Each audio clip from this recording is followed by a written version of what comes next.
I'm trying to platinum and 100% every game in the Far Cry series. In the last video, I platinumed Far Cry New Dawn, meaning next up is...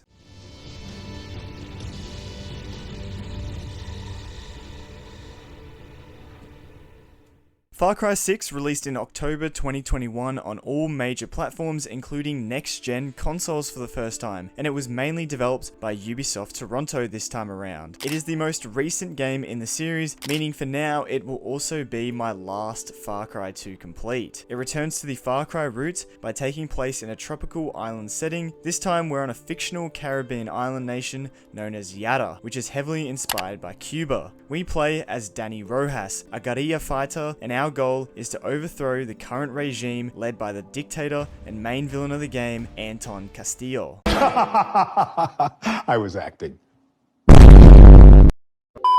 There are 54 trophies to collect for the platinum, with the guide giving the game a 3 out of 10 difficulty and takes around 30 hours. Of course, around here, we don't just go for the platinum, as I want that sweet 100% by completing all the DLCs as well, and guess what? Far Cry 6 has the most DLC packs in the series. This means I will need to get 3 trophies in the Salt of the Earth expansion, 2 trophies in the Party Crasher expansion, 10 trophies in the Vaas Insanity DLC, 10 trophies in the Pagan Control DLC, 10 trophies in the Joseph Collapse DLC, and finally 11 trophies in the Lost Between Worlds DLC. So if you haven't been keeping track, that is a total of 100 trophies to get for the 100%. On top of all that, just like the other Far Cry games, I decided to go for the in-game 100% by completing all regions. So all these types of activities I have to complete. But that's only one region, and there are actually 15 regions in total. So with all that added on, this is going to take a lot longer than the 30 hours just for the platinum. So strap in, grab some snacks, and enjoy the trophy journey, because this is probably going to be the longest video I've ever done. Also, I don't normally do this, but please consider hitting that like and subscribe button because we're trying to push for 50k subscribers this year. Only 6.4% of you are subscribed, and I would love it if as many of you could stick around once I move on to the next game series after Far Cry. Thank you so much to everyone who has supported the channel. You've changed my life and I'm forever grateful. Anyway, sorry about that little tangent. Let's get back to Far Cry 6. To kick things off, even just loading the game up, we get this intro cinematic showing the credits, and just from this alone you can tell the production value has gone up significantly. It literally feels like an intro to a movie. Once we're in, we just have to fix up our settings and also have a quick look around at all the bonuses I got from getting the Game of the Year edition, and then I can finally load up a new game. And so once we're in to begin the story, we're given a little bit of text to give us a background of the situation in Yara. Essentially, after a revolution in 1967, Yara has been stuck in poverty for the last 47 years until now, when Anton Castillo was elected as the new El Presidente. And so just like in Far Cry 5, we are then given a little glimpse as to why Anton is the main villain of this game. Essentially, Anton and his scientists have come up with a cure for cancer called Viviro. However, the way Viviro is made is through tobacco farming using a special fertilizer. The reason this is bad is because the fertilizer is highly toxic to people, and the way the Viviro is made is through the labor of the Yaran people who were chosen in a random draft. So pretty much Anton is trying to make Yara rich by selling the only cure to cancer in the world, but of course this comes at the cost of the people. And this all leads to the reveal that our main character is watching Anton's speech on a TV. Here we are introduced to our friends Lita and Alejo, and through dialogue we find out that we are all orphans, and Lita wants to stay and fight against Castillo, whereas Alejo wants to leave the country to find a better life.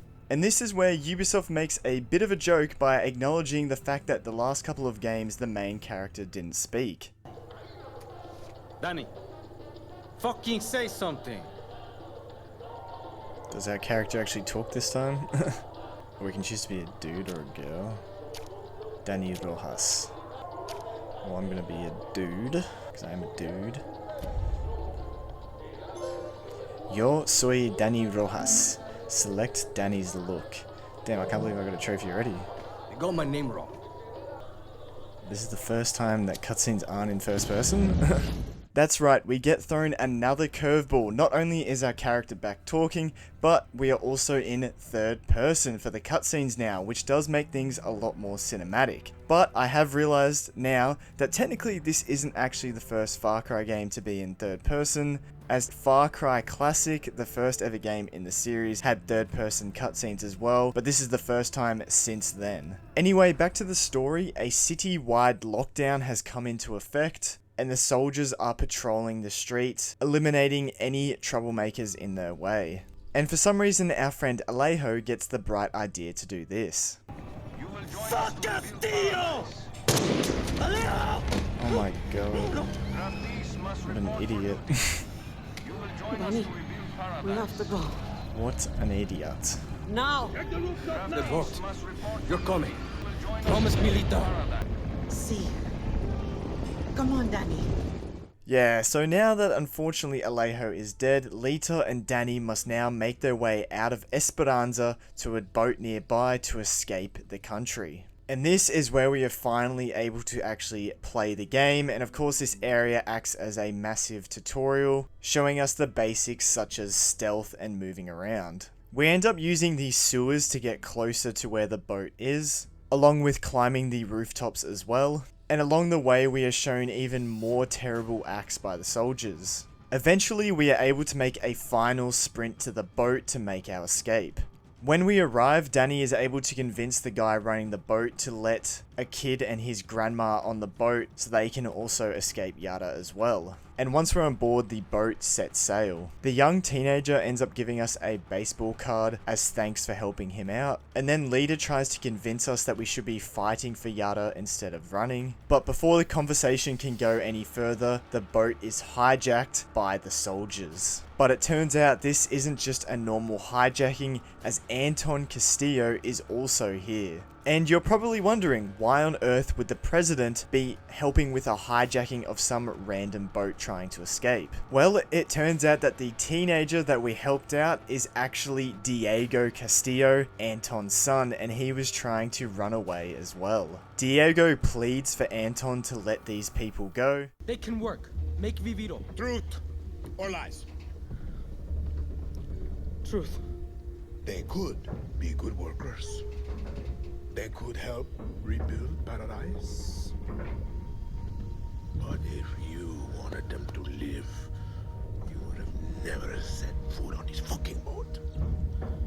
And so with that, Anton takes Diego home, leaving the boat to get shot to pieces. Of course, the boat ends up sinking, and when we get back to Danny, he has washed up on the shore of a beach. Lita has also washed up here, but unfortunately she was caught in the crossfire and has taken a bullet. And with her last dying wish, she asks us to find the resistance group known as Libertad and its leader in order to fight back against Castillo.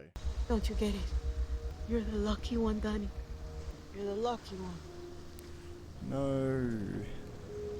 Damn, he just lost his two friends in like the space of an hour. Lo siento, Lita. A Ubisoft Toronto and Montreal production.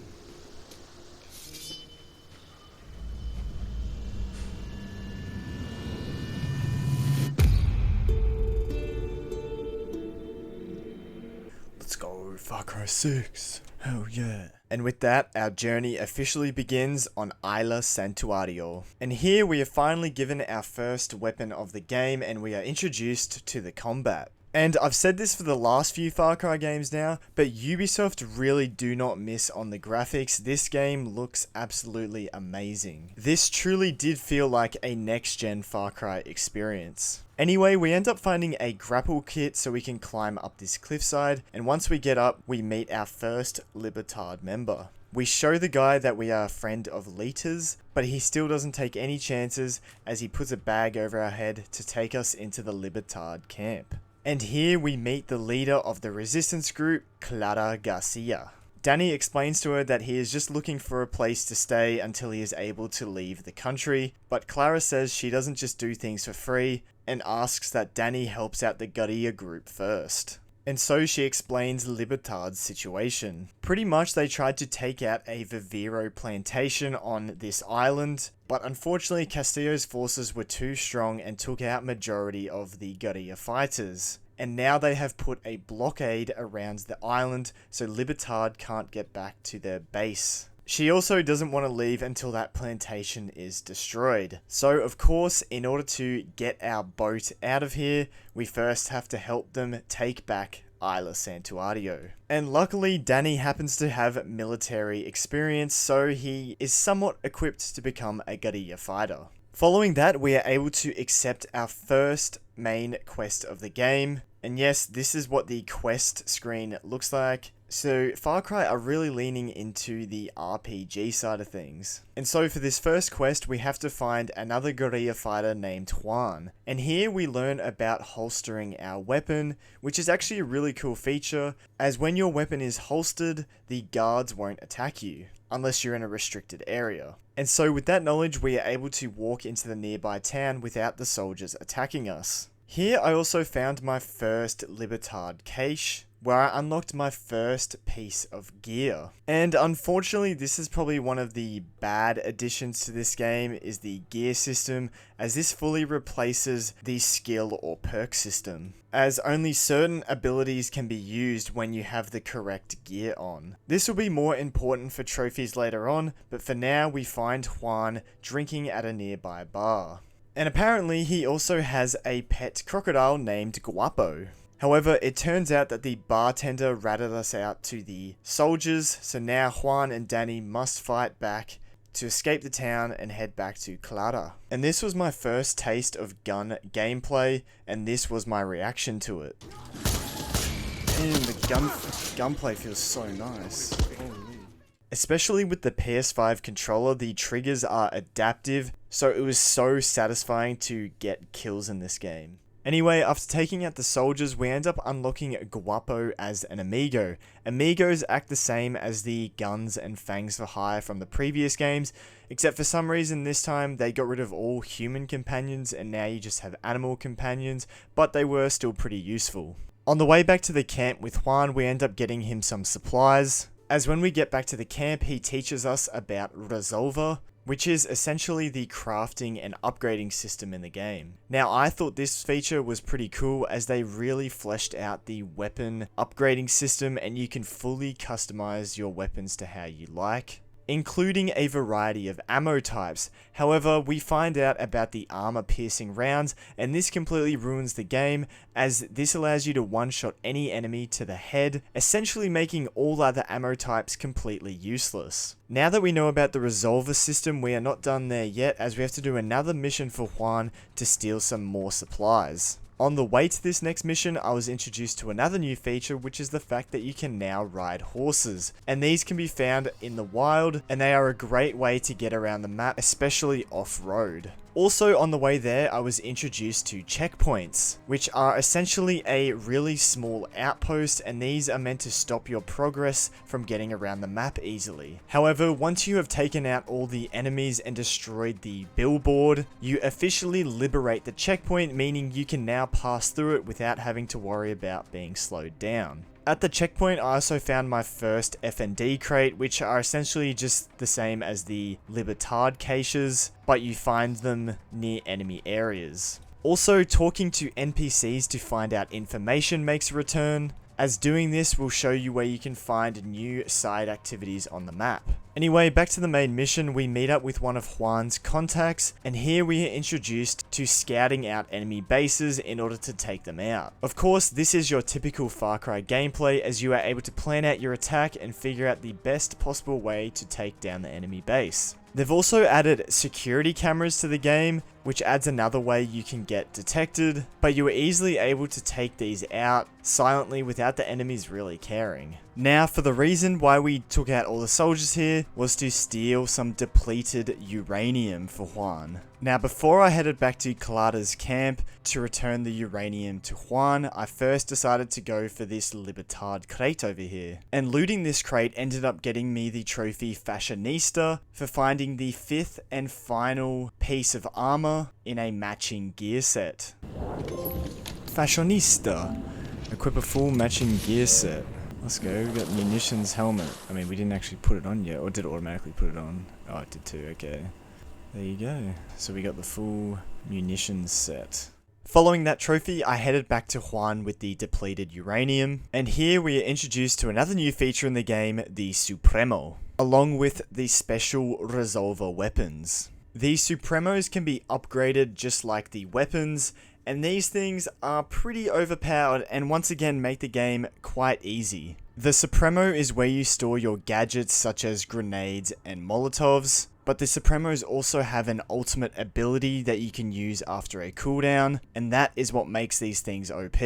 And then the resolver weapons are just special weapons you can craft that have a special look or ability to them, for example, a flamethrower. And so in our next quest, we can put these to good use as we have to destroy that Vivido plantation. And so we make our way to the plantation with another one of the guerrilla fighters, and this is where I got the opportunity to use my Supremo for the first time. What the hell? Oh, I killed a civilian. Shit.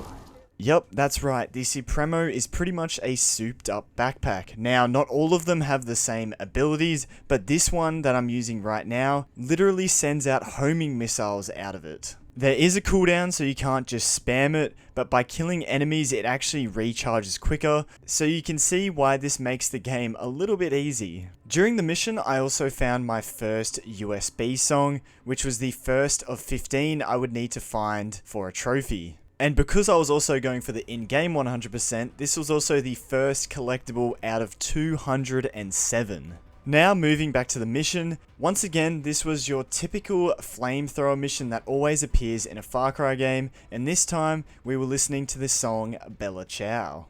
Oh Bella Ciao, Bella Ciao, Bella Ciao, Ciao, Ciao. I could swear I hear music.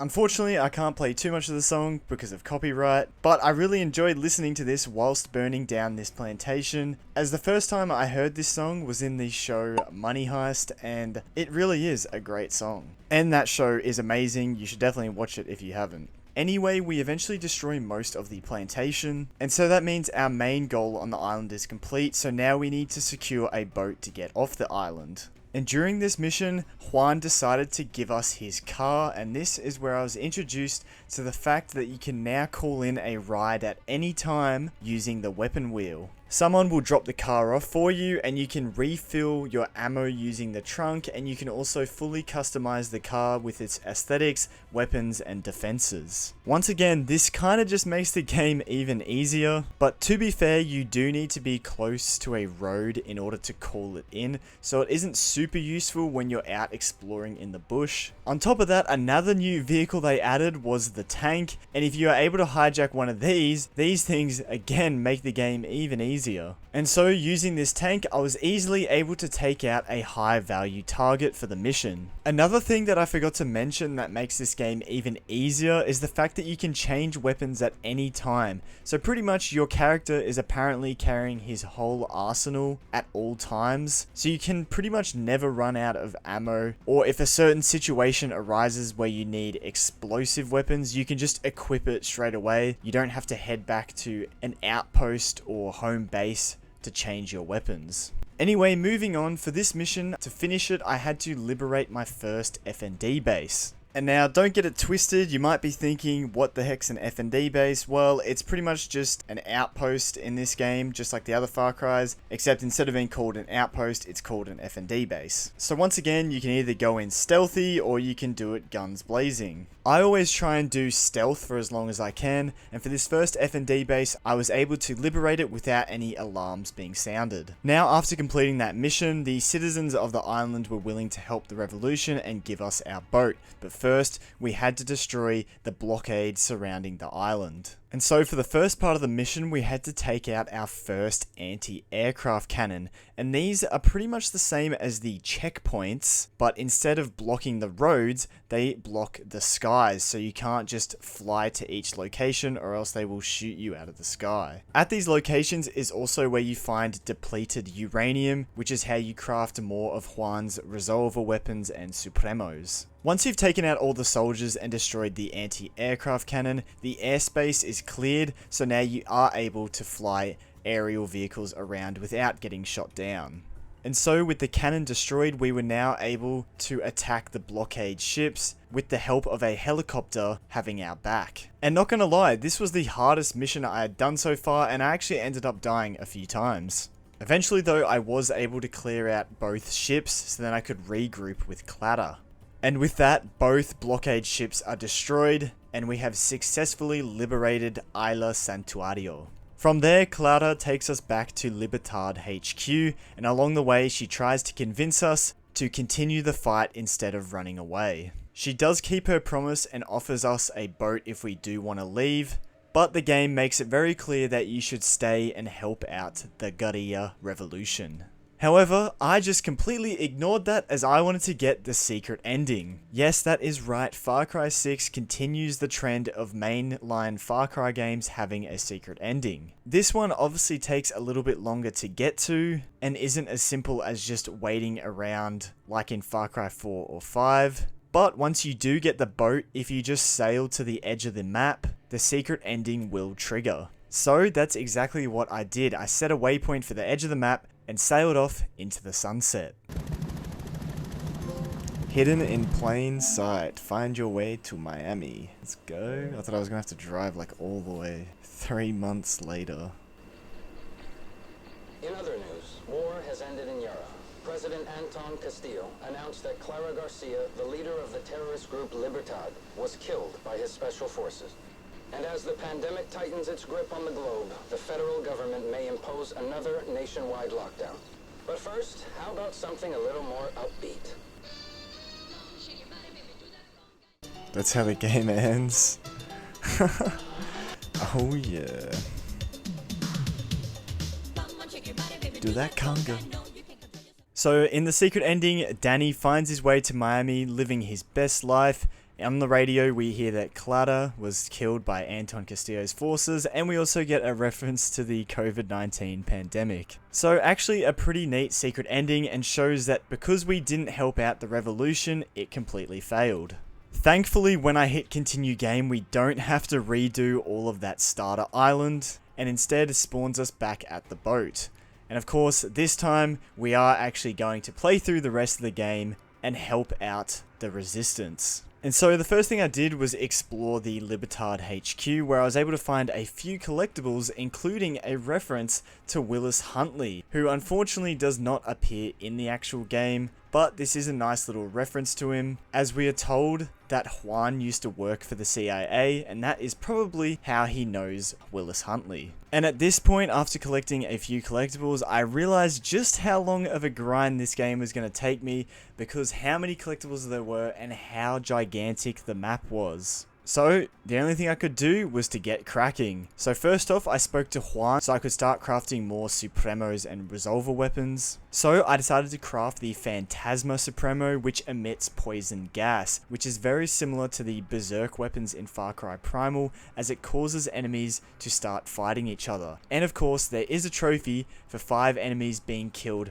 by another soldier, but according to the guide, this can be quite RNG, as the poison gas also slowly kills enemies over time, so sometimes they die before they are even able to take out other soldiers. So I decided to get this Supremo so I could start getting this trophy as soon as possible, so I didn't have to try and grind it out at the end of the game. Following that, I spoke to Clara, who officially welcomes us into Libertad. And using the world map, she gives us a rundown of how we're going to successfully take back Yara from Anton Castillo. So our main goal is to take Esperanza, where Anton Castillo is, but we can't just go straight there yet, as it is recommended that we free the other 3 areas of Yara first. And so this is very similar to Far Cry 5. As in order to get to Joseph Seed, we first had to take out his siblings in each area. Well, in this game, in order to take out Anton Castillo, we first have to take out all the people working for him in these other regions. And of course, each region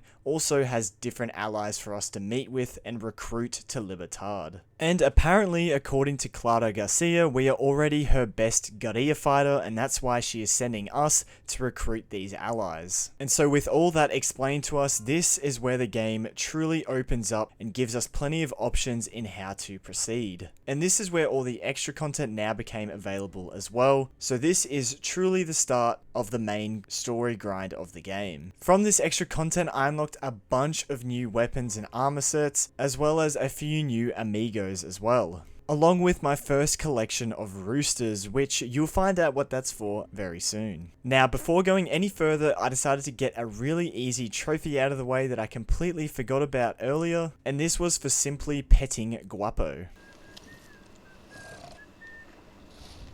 Good boy. Good Guapo. Can you pet the croc? Pet Guapo. Hey, let's go. Following that, it was now time to head for one of the 3 regions, and I decided to head to Madrugada first to recruit the Monteros. And of course, along the way there, I decided to do some exploration and complete some side activities. Eventually though, I did make it to the first story mission in this region, where we meet with a guy called Philly. And we also meet his cute pet dog named Chorizo. And he is able to give us some information on the Monteros. The Monteros are a well-known farming family led by their father, Carlos Montero, and they have the power to bring together the people of Madrugada to fight for Libertad. And so Philly tells us where we can find Espada Montero, the daughter of Carlos, and if we help her out, she might be able to set up a meeting for us. But before I went to meet with her, I actually ended up doing some more exploration and completed my first Gran Premio, which are the races in Far Cry 6, very similar to all the ones in the previous Far Cries. You just gotta make your way through checkpoints before the time runs out. I also completed my first treasure hunt, which are the exact same as the prepper stashes in Far Cry 5 and the treasure hunts in Far Cry New Dawn. You just have to solve a puzzle of some kind in order to unlock the loot. I then also completed my first supply drop interception mission, which is where you have to make your way to a supply drop in the allotted time, and then once you get there you just have to take out all the enemies and loot the supply drop yourself. So after getting used to some of the side activities, I headed back to the nearby plantation in order to find Espada. And it turns out that she seems to be very capable of handling herself. The reason she is here is to find out more information on where Jose Castillo is, who is Anton's nephew, and he also looks after the tobacco plantations in this region. And so of course, Espada wants to kill Jose. Anyway, we help Espada escape the plantation and make our way back to the Montero farm. And this is where we meet Carlos Montero. Carlos is pretty cold to us and doesn't really trust us yet, so the Monteros aren't quite looking to join Libertad yet, so we must help them out in order to convince them. And at the end of the cutscene, something unexpected happened. What the hell? Why am I in third person? What the heck? What is going on? Espia, why am I in third person? What the hell? Wait, so I'm in third person because I'm in like a camp? Is that why? Like if I leave, does it go back into first person? What the heck?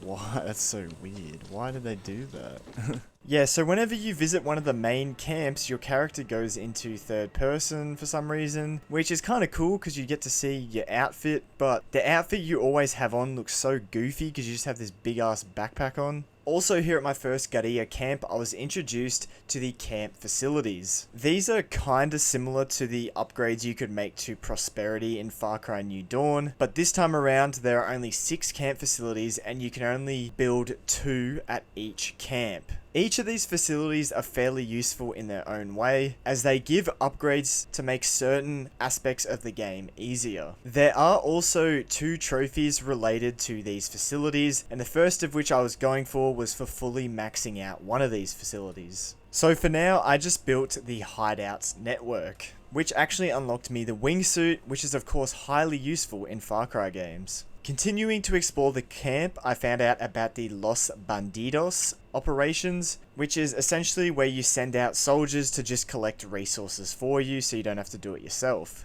And in this case, you can also get special guns from it as well. There is always a timer on these operations, and you have to wait for the leader and your recruits to return back from the mission before you can interact with them again. So whilst I was waiting, I decided to speak to Lola here, who introduced me to special operations, which will come into play later on in this video. But for now, all you need to know is they are very similar to the expeditions you could do in Far Cry New Dawn, where you head off to a different map and retrieve a certain package, and you have to bring it back to the extraction. After about a minute, I headed back to the Los Bandidos board, where the operation had finished up, and now you just have to answer a few questions and choose your path in how you want to succeed in actually finishing the mission and getting the rewards. There's always 3 different steps, and these steps each have 3 different options with varying rates of success. This first one I did had a 100% success for each step no matter what, but normally you have to be a bit more careful and make sure you choose the right path, or else you could fail the mission and not get the rewards. This is a somewhat cool addition to the game, except for the fact that you can find plenty of resources out in the open world, so once again this kind of just makes the game easier.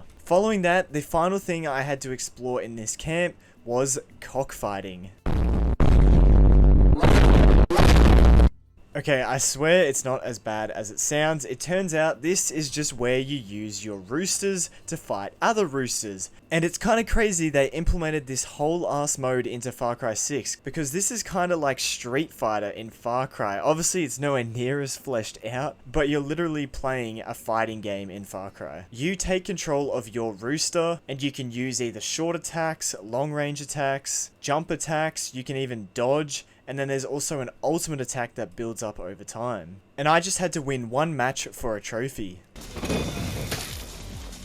Super. There we go. I can't believe this is in the game. You win.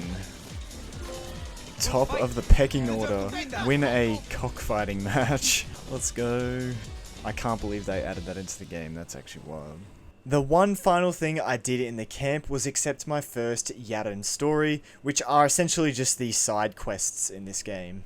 And another Yaren story that was available to me was for recruiting Chorizo to be one of our amigos. We'll come back to that soon, but for now I decided to give one of these special operations a try just to see what they're like. And pretty much each location you go to, there is a military presence that are looking after a chemical weapon called PG-240X. And so Lola drops us off in a taxi, and it's our job to find the PG-240X and bring it back to the taxi and extract with it. The maps are actually fairly big, and you have to use landmarks around the location to figure out where things are. But most of the time you kind of just have to run straight ahead towards the other side of the map, as that's most likely where the PG-240X is. And so you can pretty much just make a beeline straight for it. You can kill enemies along the way if you want, but you don't have to. Once you do make it to where the PG-240X is, you do have to take out some enemies, including the leader, to get the key card to actually open up the storage container and steal the PG-240X. And this is the tricky part. The PG-240X needs to stay cool, or else it will blow up. So you have to either stay in the shade out of the sun, or if you do have to go in the sun, you eventually have to find a water source to cool down the PG-240X. So you have to make your way back to the extraction point whilst making stops along the way to cool down the PG-240X. But this can be difficult because where the water sources are, there are always enemies that spawn, so this forces you to confront them and take them out. And then even after all that, once you make it back to the extraction point, the taxi isn't even there yet, so you have to secure the extraction point until Lola arrives. And this means taking out waves of enemies. So juggling the temperature of the PG-240X whilst taking out enemies can be quite difficult, and this will come up later in the video when we go for special operation trophies, but for now, because it was on the easiest difficulty, I did manage to get this done first try. Holy Jesus. Overheated. Complete a special operation. Let's go, bro. That took me like 20 minutes to do that one mission. That's crazy. Yeah, 21 minutes, yep. So I decided to leave the rest of these special operations for later and instead continue on with the story. But first I did complete the mission to recruit Chorizo, as there is a trophy tied to him, along with recruiting 5 amigos in total. To distract enemies with Chorizo, all I had to do was point him at an enemy and he would automatically distract them, so then I could take them down from behind. And I would go for this trophy whilst doing the story missions. So back to the story, the first mission I did for Carlos was to simply take out some poison containers around the area. Following that, I was on the way to the next story mission when I got myself a trophy. Come here, you stupid guards.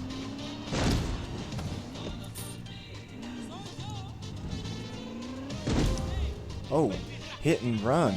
Run over 10 soldiers in a vehicle. Did I accidentally kill a civilian too? Yeah, I did. Whoopsie daisies. Whoops. Take the trophy though. Continuing on with the next mission, we helped Carlos break out a guy named Miguel out of prison. We then had to steal an ammo truck for Philly. And then we also went on a reconnaissance mission with Esparta to find out more about Jose Castillo. After completing those missions, I then did some more exploration and I ended up finding my first cryptogramma chest. And to open these cryptogramma chests, you have to find the 2 hidden cryptogramma charts that open it up. And they are always nearby and you use the environment to find them. Of course, there is a trophy for finding all 30 cryptogramma charts and in turn unlocking all 15 cryptogramma chests. After some more exploring, even though I had already technically collected some roosters, this was the first rooster I actually found out in the open world, and we would need to find the rest of them again for another trophy. Whilst I was exploring, I remembered that I could actually get a pretty easy trophy for simply just doing a vehicle takedown from a horse. Yes, hijack. Yes, road rage. Perform a vehicle machete kill from a horse. Let's go. Now back to the main missions. This time we infiltrated a construction site with Esparta to find one of Jose's scientists. But it turns out the reason why she wanted to find this scientist in particular is because it is her little brother, Alejandro Montero. And obviously he has betrayed his family by joining up with Castillo's forces, but Esparta still wants to save her little brother. But despite her best efforts, he still leaves without them. Heading back to the camp, we find out that Jose has got some of the Montero's people and is planning to execute them in the nearby town square. So we set up a plan to save the people, which includes us heading to a nearby church tower to overwatch with a sniper. But then it is revealed that Alejandro is actually up for execution because obviously Jose found out about the construction site incident. So then as we're about to take our shot to save him, it turns out that the sniper rifle is faulty. And so all hell breaks loose as Esparta tries to save her brother. Luckily Carlos is able to save him, but as they're riding away, Carlos finds that Alejandro has been strapped with a bomb. So he unties Alejandro and throws him off the horse, resulting in Carlos being killed by the bomb. So with everything having gone sideways, we take Alejandro and escape the town with Esparta. And whilst we were making our escape, I just happened to be using a pistol that had incendiary ammo, and this in turn netted me a trophy.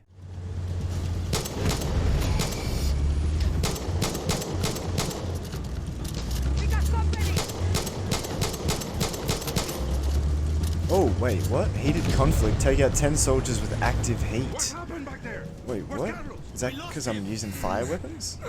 I did not expect a trophy just then. This is me editing the updated video. Well, based on some of your comments from the original video, it turns out I did not get this trophy for using incendiary rounds. Instead, I got it for killing enemies at the highest wanted level. Eventually we make it back to the camp and we quickly rush Alejandro to medical attention, but in the meantime Esparta confronts Miguel, because it turns out he was the one that supplied us the faulty sniper rifle and he snitched on us to the soldiers, letting them know that there was an attack coming. And so of course Esparta gets her revenge. Following that, just like in Far Cry 5, we are also given cutscenes showing us the main villain of the game, just to make sure that we're getting more screen time of them and finding out more about their character. Now, I probably won't really talk about these as they don't really add a lot to the main story, but just know that you do get to see Anton Castillo throughout the game. Anyway, now back as Danny, because we were back at the camp, I decided to get the trophy for fully upgrading one facility. Enhanced hideout network? Vehicles near each hideout are daily replenishing guerrilla supply cache. Yes. Supremo recharge on entry, more valuable guerrilla supply cache. Yes. Holga Dulce Holga. Fully upgrade one camp facility at any guerrilla camp. Guerrilla. I still can't say it. Let's go. For the next story mission, we have to go and retrieve Carlos's machete for Alejandro. And then for Espada, we go and kill the 3 lieutenants who were involved in Carlos's death. And it was during this mission that I managed to distract the last couple of soldiers I needed using Chorizo to get the trophy. Go get them, Chorizo.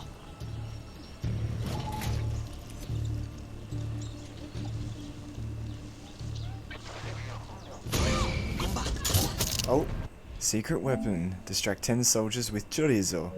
I mean, that didn't really work because Chorizo was over there, but I did tell him to go.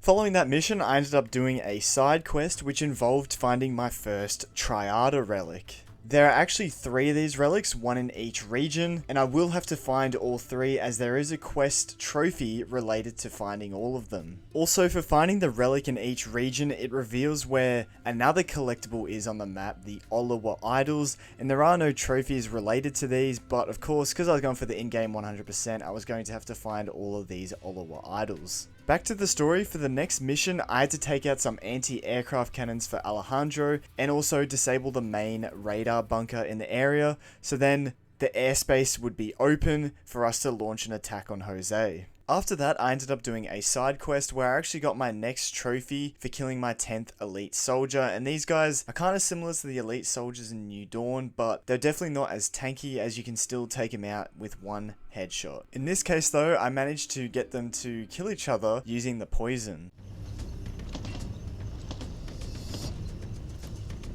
Yes, there we go, not so special. Take it. Oh wait, what? Take out 10 special forces soldiers. Oh. I wanted the poison trophy. Oh well. Soon after that, I surprisingly got 2 quick trophies. Oh, there we go. That's the end. Hell yeah. Furiously fast. Have 10 parts installed on the ride. What? Speed Racer. Complete 3 Grand Premios.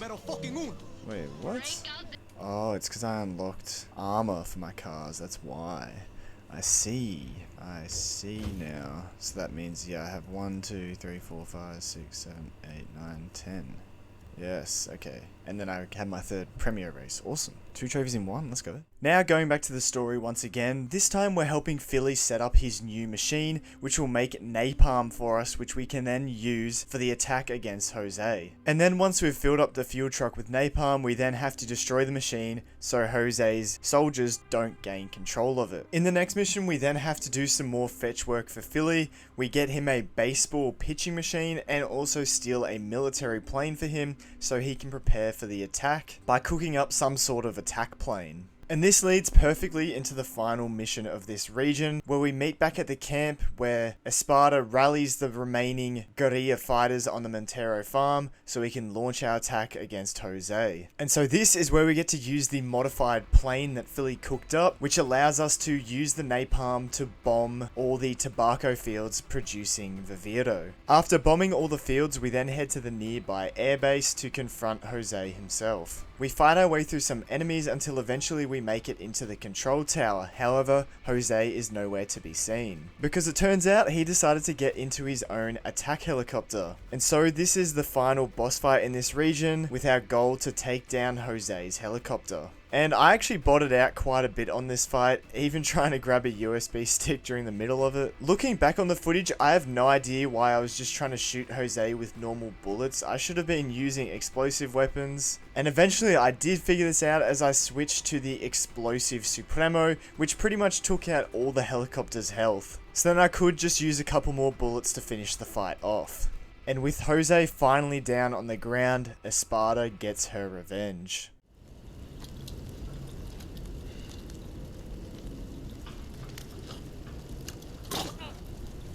You took my land. You took my papa. And now it's time to give.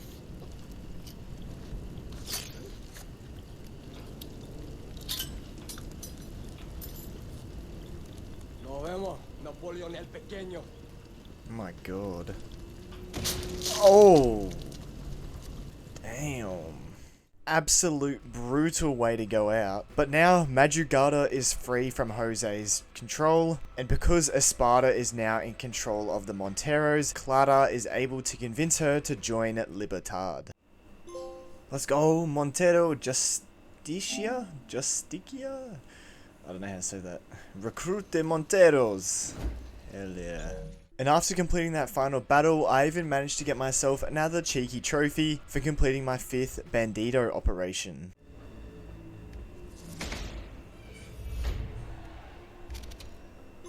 Yes, Alpha Gorilla. Successfully complete 5 Bandito operations. Yes. Now with the story done in Madrugada, I would have normally gone back and 100%ed the region similar to how I did in Far Cry 5, but this time around I went straight ahead to the next region's story because looking at the guide I found out that there is a trophy for completing 3 weekly challenges called Insurgencies, and these only appear after you've beaten the main story. And so I knew in order to get that trophy I would have to wait at least 2 weeks in order to finish all 3 weekly challenges. And so I thought it would be better if I went for all the other trophies whilst I was waiting for these weekly challenges to come out. So from now on, my main goal was to pretty much get the main story done as quickly as possible without worrying too much about trophies, but there were a few I was still looking out for. So without hesitation, I decided to go to Este next. And here in Este, we had to meet the Legends of 67. So using some photo clues, I had to climb up the mountain in Este to arrive at their camp. Once we finally arrive in the camp, we are introduced to El Tigre, the leader of the Legends. And he introduces us to the other Legends, Lucky Mama and Lorenzo Canseco. However, convincing them to join Libertad is not that easy. El Tigre is willing to join, but the other two don't want to go through another revolution. And so, just like the Monteros, we have to help them out in order to try and convince them to join. Now that we had unlocked their base of operations, I was now able to build 4 out of the 6 camp facilities. And at this camp, instead of cockfighting, they have the game of dominoes. So I decided to give it a go. Unlike the cockfighting though, there is a tiny little bit of strategy in dominoes, but for the most part, it's pretty much RNG. As if you run out of dominoes to place down, you can't do anything to keep going. So on my first attempt, I lost. Luckily, on my second attempt, things went a lot better and I was able to get rid of every single domino out of my hand. Except for one, but this was still enough to win. Surely no one has a crazy comeback. I got nothing. Pass. I got a pass too, don't I? Yep. Pass. I can't go. Bro, he still can't go? Go. Damn. I pass. I got nothing. You go. Yes! Beginner's luck! Win a dominoes game, let's Don't go. get cocky now. That was just pure luck. I mean, that's pretty fun, but it's kind of RNG to be honest. Get rid of the dominoes with the most value, so then you have the least amount, I guess, by the end. Well, that's how I was doing it.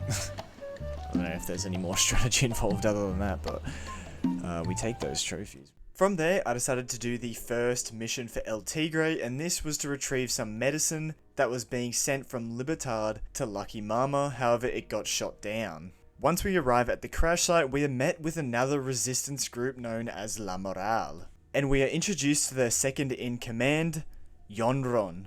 So we help them secure the crash site, and then Yonron says they want the medicine for themselves, but we mention that we're getting it for the Legends, and she wants to meet the Legends, so first we have to go get a helicopter to transport the medicine back to base.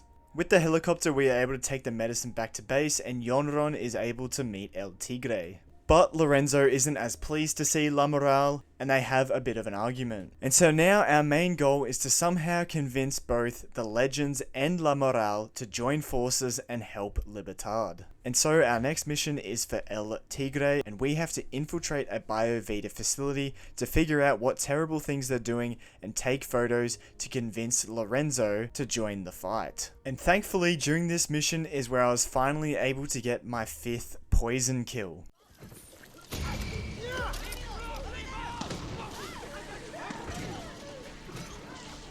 Yes, come on, fight each other. Fight each other.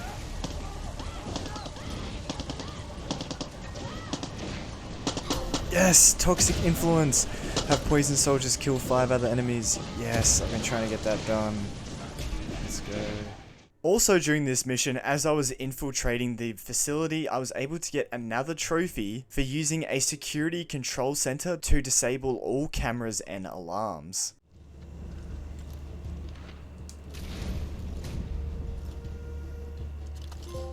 Didn't see that coming. Use the security control center to disable all cameras and alarms. Oh, bet. I was wondering what that panel was. So that just completely shuts everything down. That's perfect. I mean, I already shut down one of the alarms, but shut down the other one. That's so good. So I wasn't actually going for that trophy because I knew I could find these security control centers at most F&D bases, but I just happened to get it during this mission. For the rest of the mission, we just take some photos of the bad experiments that they're doing at this facility, and this plants the seed for Lorenzo to finally help us, potentially. Following that, I decided to do a side quest to unlock my next amigo named Chicharon. And you pretty much just head to a bunch of different F&D areas and let Chicharon destroy a bunch of stuff to unlock him. And because I already had 2 amigos from the Game of the Year edition, and also because I had unlocked Guapo and Chorizo, Chicharon ended up being my 5th amigo, unlocking me a trophy. Oh, wait, what? He got a statue? Who built a statue? Yadin story completed. Wingman. Surely Chicharon is our... Yes, loyal army. Recruit 5 amigos. After that trophy, I was fully locked back into the main story now. And so in this next mission, we head to a nearby town where Yonron will introduce us to the leader of La Morale. So we find the secret entrance and give the passcode to get in. And this is where we meet the leader, Yelena Morales. And straight away we are thrust into the action, as to prove our worth to La Morale, she makes us save some hostages from a nearby cargo ship. After that mission, we then head back to La Morale's headquarters, where Yelena is giving a speech, and El Tigre actually shows up, letting everyone know that he is here to help La Morale as well. So now that La Morale is kinda working with the legends, our goal is to take out the villain of this region, Admiral Benitez. And to do this, the first step is to help El Tigre rescue the 5th legendary member of the 67 Revolution. And this turns out to be not an actual person, but instead a goddamn tank called Carlito that has been sitting in a museum not being used. So of course, we steal it for La Morale to use. In the next mission, we help Yonron by gathering a bunch of farmers to help in an ambush of a special convoy, which turns out to be a lot of gold worth a lot of money. We then do a mission for Yelena where we sneak into a nearby hotel to save a La Morale member from being interrogated and giving away secret information. And after that mission, we are shown that our attacks are working, as Admiral Benitez and the Canadian businessman Mr. McKay, the 2 targets of this region, are starting to become annoyed with the guerrilla fighters. And so in the very next mission, we are tasked with assassinating Admiral Benitez. So we head to her base, and with the use of all the guerrilla fighters and Carlito the tank, we are able to break through and enter into Admiral Benitez's quarters. Oh.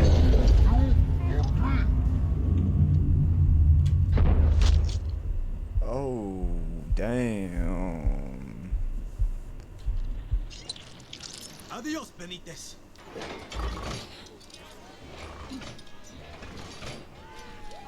Ojo por ojo. ¡Viva la moral! And so all the La Morale soldiers are celebrating after the victory, but the other legends show up and warn Yelena that this probably isn't the end of this conflict. Nevertheless, our next mission is literally just to party with the rest of La Morale on an island. But I can't lie, this mission is the opposite of a party, as it's super boring, as we pretty much just follow around NPCs and listen to conversations. But Yonron does actually say this. Oh my god. Hope you got that on your camera. I did not. Don't forget to like and subscribe. Yeah, don't forget to like and subscribe. That's going in the video. Yes, sorry about the shameless plug, but honestly it was too good to not put in the video. Anyway, we end up partying the night away, and in the morning we wake up on the beach with everyone gone. However, there is some bad news as Yelena rings us and tells us that the base has been compromised, so instead they have headed to the nearby hotel to use that as a secondary base of operations. However, when we arrive at the hotel, it turns out that the soldiers also know about this place and they start their attack. So we defend the base from the attackers, but after all this, some fighter planes fly overhead and drop a chemical bomb on the hotel. And unfortunately, as we're trying to escape, not everyone makes it. And so we regroup back at the Legends base, bringing the dead bodies with us, and it turns out that both El Tigre and Yonron were both caught in the chemicals, and unfortunately both are dead. But fortunately, this spurs the rest of La Moral and their Legends to band together to fight back against McKay, who is the man behind the bombing. And so our first mission for Yelena is to hack McKay's computers to figure out potential important targets. And we also destroy the rest of his signal jammers. Then for Lucky Mama, we decide to destroy the pipelines and chemical operations that are producing the poison that killed El Tigre and Yonron, meaning McKay will no longer have access to this chemical weapon. But we do have to do one more mission for Yelena to destroy the final refinery that is making the rest of the poison. At this point, McKay is trying to make a getaway from the nearby port, so we head there to chase after him. And we are able to destroy one of his cargo ships, but of course he turns out to be on the other one, so we jet ski over. And after fighting our way through a bunch of the soldiers, we eventually make it to the bridge where we are able to confront him. Turns out though, he's trying to weasel his way out of this one as he's on the phone to Juan, telling us that he has just made a deal with him where he will pay Libertad a bunch of money as long as we don't kill him. And so after the cutscene ends, we are told to leave McKay alone and head back to shore, but you can make the choice to actually kill him instead. I probably stood here for a good 5 minutes deciding whether or not to kill him, as obviously he has done a lot of terrible things, including killing El Tigre, Yonron, and a bunch of other guerrilla fighters. But at the same time, if we leave him alive, he will fund Libertad, giving us a bunch of money for when Castillo falls. In the end, I took so long to decide that we started getting Easter eggs to the previous Far Cry games. Yeah, sorry about being late. I had some stuff with that Yara project I needed to tie up. I'm happy you're late, Willis. It makes me look good. So, Willis. I got 2 ships full of WMDs and Viviro out of here for you. Yeah, did it before these kids could stop it. I'll call you again once I'm back stateside. Could be a while. Yep. Longinus, baby, come on, where Longinus? You wouldn't believe this, but I'm in Yara, your old stomping grounds, buddy. Now listen, not sure if you're in the things that kill people game anymore, but I got some WMDs that you can make use of. You heading back to Karat anytime soon? Okay, I'm glad I didn't kill him because that's a pretty cool yeah, they left a throwback. couple days. In the end, I did finally decide to leave him alone, but not gonna lie, looking back at it, I kind of regret this, and I wish I had have just killed him because he was probably one of the most annoying characters in this game. To be honest though, I don't think it really changes the story because Yelena is slightly annoyed at you that you let McKay get away, but La Moral and the Legends still decide to join Libertad and help in the fight against Castillo. Trophy time? Surely. Yeah, cutting foreign ties. Recruit the Legends of 67 and La Moral. Before heading off to the next region, I decided to get the second Triada relic out of the way in this region. After collecting that, I then decided to head to Valle De Oro to meet with Maximus Matanzas, our allies of this next region. After following some clues from an old fort that was used by Maximus Matanzas, we head off in the direction of their new camp. Once we arrive, the camp has actually been taken over by a bunch of Castillo soldiers, so we clear them all out and save Maximus Matanzas. Maximus Matanzas is actually a music group made up of Talia, Bicho, and finally Paolo. And of course, Talia and Paolo are actually a couple. With Bicho being the third wheel, they make up Maximus Matanzas the band.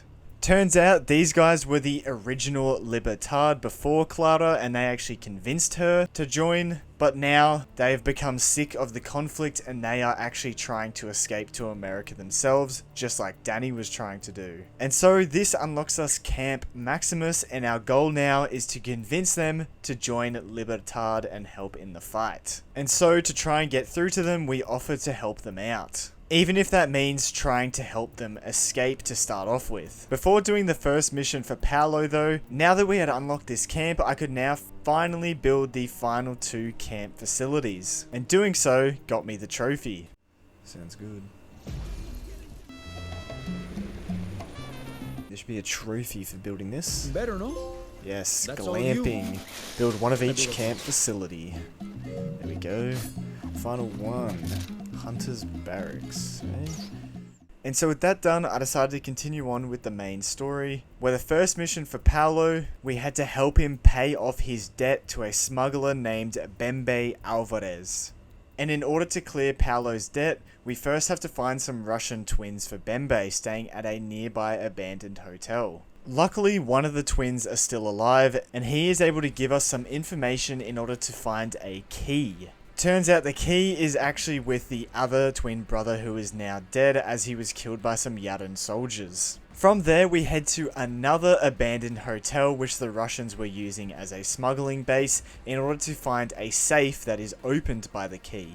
And in this safe we find a black book. And when we meet back up with Bembe, it turns out that the Russians were going to backstab him, so instead he got to them first and has now taken this hotel because it just happens to be the best smuggling port in all of Yara, and the black book is full of corrupted officials' names that he can contact to conduct his smuggling operation. So we've pretty much just helped set up a smuggler, and that's not all. He decides that we have only paid off part of Paolo's debt and we will still have to complete more work for him. And so the first job he has for us is to move some people by smuggling them to a nearby port so they can escape Yara. Of course though, Bembe is the one making money from this. And surprisingly, after this job he actually says that Paolo's debt is cleared and tells us that he can leave. Following that, it was time to do a mission for Bicho. But on the way to the mission location, I noticed that there were some trucks that were carrying some resources, and I remembered that there was a trophy for returning 3 of these trucks back to base. So I decided to get this trophy quickly knocked out of the way, as this highway was perfect for finding them. Wait, is that a medical truck?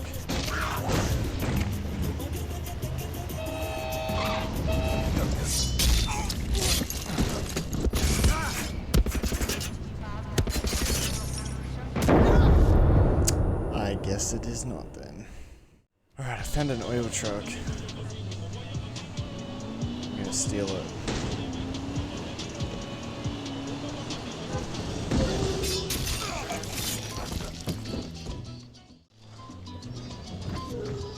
$50 gasolina, there we go. So I think I just gotta do it one more time. Okay, I found a medicine truck.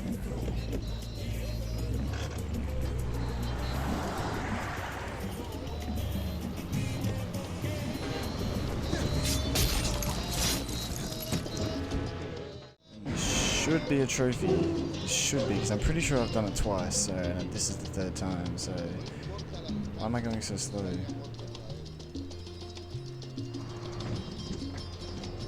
What the heck am I stuck on? Okay. Yes! Finders Keepers. Return 3 FND resource vehicles in mint condition. Now back to the story, we had to help out Bicho to set up Radio Libertad. So first off, we did some vandalization and also spray painted over the propaganda posters around town that featured the villain of this area, Maria. We then also switched out her banners up on a crane so that when she appeared on the news, instead of the FND banners coming down, instead the Radio Libertad banners came down, advertising our new radio. Now before going on with the main story, I did decide to do a Yaren story to unlock my next amigo. Even though I already had the trophy for getting 5 amigos, I still wanted to unlock all of them, and this amigo turned out to be Boom Boom, who is actually Boomer from Far Cry 5, so he makes a return, somehow traveling in a shipping container from Montana all the way to Yara. Well, there's actually a note nearby that says Herc was the one behind this, so even though Herc unfortunately doesn't appear in the game, he is referenced here. Anyway, now back to the main story. This time we're helping out Talia, and unlike Paolo, she's kind of still willing to help out and maybe stick around and fight in Yara, so we help her break out some people from a nearby prison camp. We then go back to helping Bicho, and because of the last mission where we pretty much set up the foundations of Radio Libertad. Now we just have to go fix some nearby radio towers so Bicho can actually start broadcasting out to people. And we also have to disable the propaganda transmitter so Bicho's broadcast can actually get through the FND propaganda. After that, we are back to helping Talia, and this time we have to help her friend Matthias to escape from Maria's re-education center. When we get there though, the inmates have already taken over the academy, but the army is here attacking them, so we help take out all the soldiers and also help out Matthias, who turns out to be a doctor, save someone that is critically injured. After helping out, he agrees to join the cause. For the next mission, we're helping out all 3 members of Maximus, as they have been given the opportunity to put on a music show. And the place they decide to do this is Maria Marquez's personal villa. So once we've taken out all the soldiers and secured the villa, they set up all their band equipment and begin singing their resistance song as Bicho broadcasts the whole thing out to the public. Of course, soldiers arrive to try and stop us, but they want to keep singing their song, so we are tasked with defending them. And so they are able to finish their song because of us, but afterwards, Paolo and Talia get into an argument as Talia wants to stay and fight with Libertad, but Paolo still wants to leave to America. And in the end, they both walk off going their separate ways. At this point, we take a break from the main story because luckily, one of my viewers actually messaged me asking if I need help with the 1 co-op trophy in the game, as this was also his last trophy for the platinum. So I invited him in and he joined my session. Luckily the trophy was pretty easy, all we had to do was take out an FND base together. Also, whilst I'm editing this next part, I just realized that my mic audio and the game/party audio is all out of sync. I promise we weren't actually talking over each other, we were having a normal conversation, but for some reason in this clip the audio somehow must have just corrupted and gone out of sync, because I swear this hasn't happened in any other of my recordings, so don't know why this happened, but I'm really sorry if anything sounds weird. Let's do this. Clara, it's my lucky day. I just found Maria's TV studio. Oh my gosh. I don't know that. Oh, that tells you where everyone is. Oh, that's insane. Yeah, it's stupid. I can't believe it's in the game. You could just sit Oh my there God. for there's literally like 2 enemies there. Just like that? What the heck? There you go. How did you... How did you... Oh, there's one more over What there. did you take One him more. out with? Oh, there's 2. What the hell? Oh no way. They got. I didn't realise they was all the way at the back. That's My bad. What? How did you kill all of them like that straight away? What was you saying? Sorry. It's like you know, like the jetpack ability thing. Yeah, the Suprema. Oh, is that the amigo that you Triada could get? blessing? I It's like think a it's the- side quest you have to do. Yeah, I think I haven't got that one yet. That's the one I Yeah, haven't it's like got. a panther or something. Yeah, Yeah, I've you heard get this that that's outfit, like you get one this of the rifle, best. which you need for it, and then Yeah. you use the ability. Oh my Yeah, god. it's stupid, as you can see. Go, done. Simple as that. There you go. Right there. Wait for the trophy. Captured. Let's go. Hopefully. Wait for the trophy pop. Yay, codependent. Let's go. Hopefully, yeah. Easy. Capture Got an it. F&D base with a co-op partner. Let's go. Thanks for your help, man. Appreciate that. I wasn't really. I was just kind of waiting around to do that one. I didn't have a plan on when to do it, but when you messaged, I was like, oh, may as well get it done. Yeah, I noticed you was playing That's Far right. Cry. I wasn't stalking you. I was just Appreciate seeing you what you watching, was playing for the new video. But it worked out well.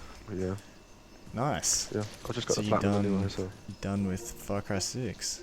I'm so sorry, that sounded so scuffed. Hopefully that doesn't happen again in the future, but shout out to Trophy Boy. Hopefully you're watching this video, because thank you so much, man. You're an absolute legend, and I'm glad I was able to help you get the platinum as well. Thankfully, I didn't have to worry about co-op anymore, and I just had single player left. But before continuing on with the story, after seeing what Trophy Boy was able to do with that special ability, I knew I had to finish off the Triada Relic quest in order to get it myself. So I found the third and final Triada Relic in this region, And now I just had to return back to Isla's Santuario to deliver them back to the Olawa cave. Once you've returned all 3, this triggers a door to open up, revealing the next area of the cave. And inside there is a chest where you unlock the Triador Stealth Supremo and also the Lavarita Resolver weapon.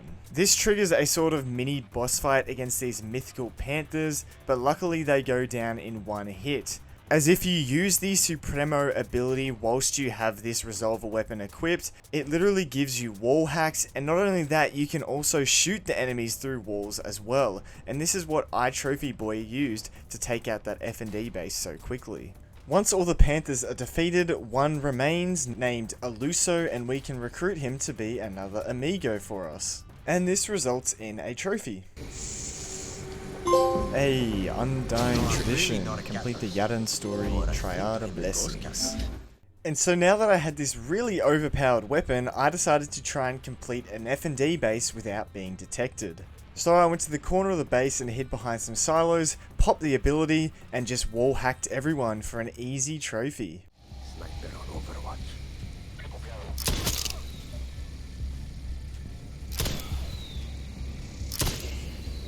This is insane.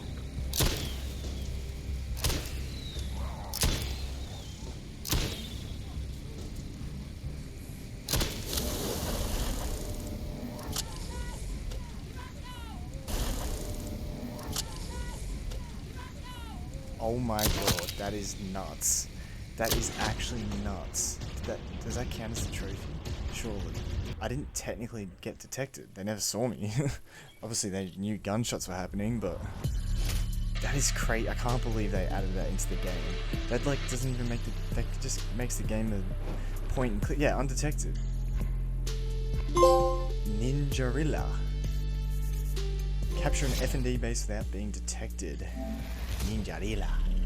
That's insane, bro. That literally just makes the game like a point and click. Takes literally no skill. That's nuts. I can't believe they added that into the game. That honestly just makes the game ridiculous. Like, I can just use this for the rest of the game now. And I can just stealth every situation. Just shoot everyone through walls. That's ridiculous. That is actually ridiculous. What do you know?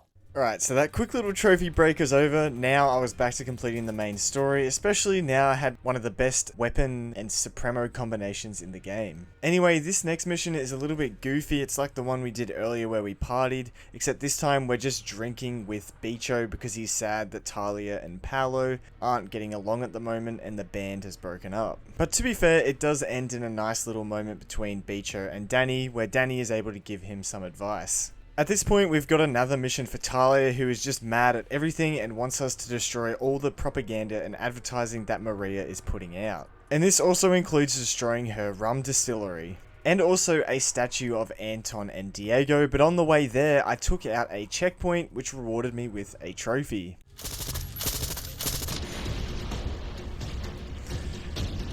Okay, that's the checkpoint taken out. It's kind of crazy how we can just take over.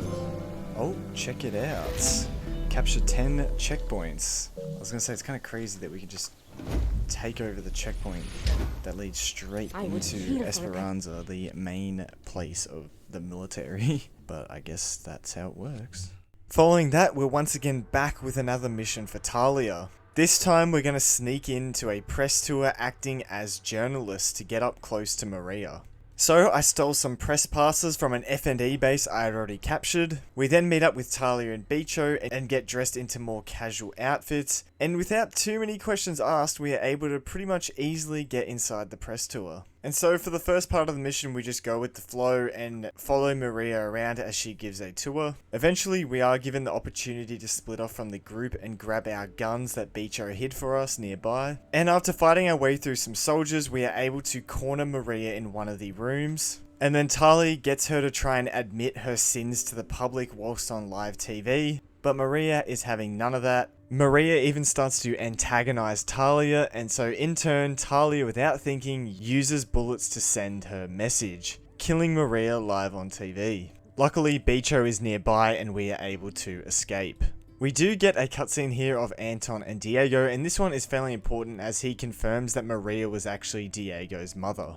That is not the end of this region yet though, as first we have to get Paolo back before he leaves from Yara via the airport. When we get there though, the soldiers have already stormed the airport, and once we've taken out all the soldiers, we find Bembe with Paolo nowhere to be seen. Turns out the soldiers were there for Bembe, but he was able to strike a deal with them. In return for his freedom, he would give them Paolo. But he also knew that we would come looking for Paolo, and he's got enough integrity to tell us where Paolo was taken. And so we head to a nearby hotel, hearing Paolo's screams, but once we enter, it turns out it was a trap, and the El Doctor captures us. El Doctor, aka Dr. Reyes, is the guy that invented Viviro and has also been conducting all the horrific experiments on the Yaran civilians. And he conducts one of these horrible experiments on Danny as he cuts open his stomach and puts a phone inside. And so every time the doctor calls this phone, some PG-240, also known as the poison, is pumped into Danny's bloodstream, slowly killing him. And with that, Danny blacks out. When he reawakens, Talia has arrived to save both Paolo and Danny. As Danny is explaining what happened to them, a lone soldier arrives and shoots Talia in the neck, so Danny tells Paolo and Talia to quickly head off to Matthias, and Danny will follow suit. And so as Danny, we drive to Matthias. The whole time we are hallucinating terrible things. Somehow we are able to make it, but Matthias is currently working on Talia, so Danny decides to take things into his own hands, literally cutting the phone out of his own stomach before passing out. And you know, we're the main character, we can't die yet, so with Matthias's help we are able to recover and be back to normal after having a horrific injury. Literally, just like that, we are back to normal gameplay. Danny somehow has healing factor or something. And so now that we're magically healed, we have a mission for Paolo where we have to go and save Bicho, who is trying to get his revenge on Bembe as he thinks Bembe sold out Paolo. We eventually catch up to Bicho and he has Bembe at gunpoint. Except Bicho is hesitating to kill him, so Bembe starts to antagonize him, resulting in Bicho pointing the gun at himself. But luckily Danny is able to talk him out of it due to the friendship that they have built over this storyline. So with that, we save Bicho, whose real name is actually Paz, and we leave Bembe to go off on his own. In the next mission, now we've just got to save Talia by getting her some very important antibiotics. And when we arrive back at the clinic, Clara and Juan are both there as well. And this is where they decide that the doctor is now the main target that they need to take down, with Paolo agreeing to stay and help the fight. And so to find where the doctor is hiding out, we head to one of his colleagues' office and search for clues as to his whereabouts. We then manage to track down his colleague and chase him until eventually he crashes his car, and then we are able to interrogate him to find out where the doctor is. And so with that information, it now leads us into the final mission of this region. And so we head to the BioVita facility that the doctor is hiding out at so we can infiltrate and kill him. Unfortunately, my stealth approach didn't go to plan and I had to take the enemies head on, but eventually I was able to get inside the building. But of course, we end up walking into another trap. And the doctor fills the room with poison trying to kill us. Of course, in typical Far Cry fashion though, there just happens to be a vent nearby that we can use to escape. And even though we managed to escape, the poison is still causing us to have hallucinations whilst we look for the doctor. Eventually though, after shooting all the hallucinations, we find the real doctor who is shooting back at us, and we are able to assassinate him. After that, we fight our way out of the facility and Juan is able to pick us up in a helicopter to safely extract us. And with that, we've officially taken down all the villains in this region and recruited Maximus Matanzas. Hey, voz del pueblo. Pueblo? Recruit Maximus Matanzas. You never listen to Pedro Torrero? And so now with all allies joining Libertad, we are finally ready to take on Anton Castillo in Esperanza. And so we travel to Esperanza to meet with Clara and Juan. And essentially they are expecting Castillo to give a speech out the front of a hotel, and so it is our job to complete the assassination job. And so on the way there we plant some explosives to create some distractions. Once we rendezvous with Juan on the rooftop across from the hotel, he triggers the explosives and instead it is our job to secure the hotel and head inside to take down Anton. When we enter the penthouse suite though, it turns out that only Diego is there, and the speech Anton is giving must be a recording. And here we get to see Diego as a character, as he doesn't want to repeat the same horrible things that his father is doing, but he is stuck in that situation or else his father will kill him. And as more soldiers arrive, instead of Diego leaving us to fight them, he actually sends us through a secret passage to get us out of there safely. At this point, we regroup with Juan back at Libertad Island, as he wants us to deliver some viviro to the CIA, and he knows this is wrong, but Libertad also needs money to fund their fight. So we deliver the first of 3 packages, but on the second one something unexpected happens as we are ambushed by General Raul. Turns out Castillo knew what Libertad were up to and that they were trying to sell the viviro to the CIA. And so now we are captured and Raul starts to torture us. Before he can kill us though, Diego ends up shooting him. So once again we have been saved by Diego, because Danny chose not to kill him at the hotel. Diego pleads with his father to let us go, and so Anton gives us a chance to escape before he blows the prison up with a grenade. And in the end, we are able to escape the bunker before the flames engulf us. For the next mission, we head back to Esperanza, where we head to the orphanage that Danny grew up in to meet Clara. Turns out this isn't really an actual mission, instead it's a flashback to Clara sort of starting up Libertad with the help of Talia. And after the flashback, Clara tells Danny that they are planning to march on the capital, but instead Castillo has asked for a face-to-face meeting with Clara herself. And so Clara pretty much tells us that she has agreed to this face-to-face meeting in order to try and talk things through with Castillo and figure out the future of Yara. Afterwards though, we do get a frantic message from Juan telling us that we need to meet him. And on the way to Juan's location, I actually ended up getting another trophy. Glorious Leader. Reach the rank of Comandante. Oh, okay. I didn't expect it to get it then. Only rank 14? I thought it might have gone to 15. Anyway, after that, I eventually do arrive to meet with Juan, and this is where we are told it is the point of no return for the game's story. When Juan arrives, it turns out that Anton backstabbed Clara and of course captured her when they met face to face. And so now we must head to the president's private island undercover in order to save Clara. For the first part, it's pretty easy as our undercover uniform allows us to enter into the president's villa without being spotted, but once we're inside we have to be careful as the elite soldiers will recognize us and shoot on sight. I of course did get spotted, meaning the operation failed and I had to restart. On the second attempt I was a lot more careful and I was able to make it to the room where Clara was being held. And so when we walk in, Anton is holding Clara at gunpoint. So we put our gun down and proceed to join them for dinner. And here Anton gives us the reveal that he has acute leukemia, which he has had for the last 13 years, and he has been using Viviro to treat the cancer. But over time the Viviro has stopped working and now he is finally succumbing to his cancer, so he doesn't have very long left. He also tells us that this is the reason why Diego was born, so he would have a predecessor that could take control once Anton is gone. Obviously, from what we have seen Diego up until this point though, he is very reluctant to take his father's place. At this point, Juan contacts Danny through an earpiece, and Danny is able to spot a sniper rifle dot on his leg. So Danny tries to influence Anton into standing in a position where Juan can get a shot through the window.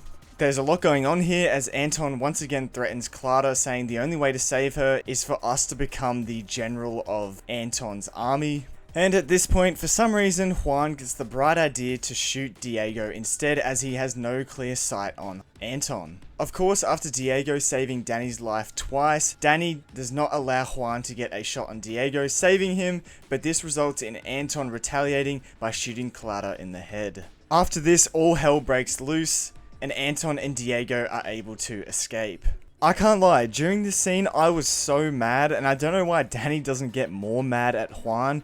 Juan is literally the reason why Clara is dead. If he didn't try and take a shot on Diego, Anton wouldn't have retaliated and shot Clara in the head. Seriously, Juan completely stuffed this situation up, and he should have got more hate from the character. Anyway, at this point we had to secure the villa for Libertad, which included destroying an anti-aircraft cannon and getting some more depleted uranium, which will come in handy very soon. After securing the villa, Danny does kind of confront Juan about what he did, even throwing a punch, but honestly he doesn't get nearly mad enough the fact that Juan is the reason why Clara is dead, and Juan doesn't even own up to it, like seriously. Anyway, at this point, Juan tells us that because Clara is dead, we are pretty much the one in charge of Libertad now, and we just have to launch the final attack on Anton's tower in the capital. And so now we are up to the final mission of the game, so all the allies we made in the previous regions, they all come together to help us with the final attack on the capital. Before starting our attack on the capital, we are given one final chance to upgrade our gear. And as I mentioned earlier, I got that 50 depleted uranium from the AA cannon. Well, now I had enough to purchase the final Supremo, getting a trophy. Yes, backpacking. Acquire every Supremo in Yara. So all of them can be bought except for the Triad of Blessings one, which we had to do for a trophy anyway, so that's pretty simple. So after getting that trophy, I was now ready to talk to Juan and launch the final attack. And so on boats, we start the Battle of Esperanza by heading to the capital's shore. Once we're on land, our goal is to pretty much just fight our way through every single soldier to make it to the Tower del Leon. And at this point, the game is throwing elite soldiers at you, but as I've done throughout the whole game, you can literally just take him out with one headshot, so this still wasn't that hard. Eventually we do make it to Anton's tower, and inside it is more close quarters combat, but it's still not that hard, as once again hitting headshots is really easy. I did actually come close to dying a few times, but all I had to do was slow down and take my time, and I got through the rest of the tower pretty easily. At this point, all we have to do is get inside the elevator and head up to the top floor to finally confront Anton once and for all. And you know, unfortunately there is no boss fight here, but we do get a pretty nice cutscene. At this point, Anton has pretty much accepted defeat because he knows he's gonna die from his cancer soon, and Esperanza is in flames as Libertad has pretty much taken out majority of his soldiers. Diego begs for us not to kill his father as he is going to die anyway, but Anton comforts his son as he knows it is going to be all over soon. You will protect him. From your friends. From the monsters. He'll be safe. I promise. Lies. Oh! Diego! No! What? Are you serious? Everything's gonna be alright. Don't move, chamaco. It's okay, Danny. Don't talk. You smell that? That's the stink of fucking victory! Juan, he shot Diego in the fucking chest. You gotta be kidding me. Forget the kid, Fuck you, he's bleeding out. Was he hit in the heart, Danny? Is he breathing? Lucky, I don't know. There's too much blood. Don't move, Danny. We're coming up. Come on, Diego. Stay with me, chamaco. It's okay. Oh my god. It's okay, Danny. You were the lucky one. Why does... No. Why does everyone keep saying that?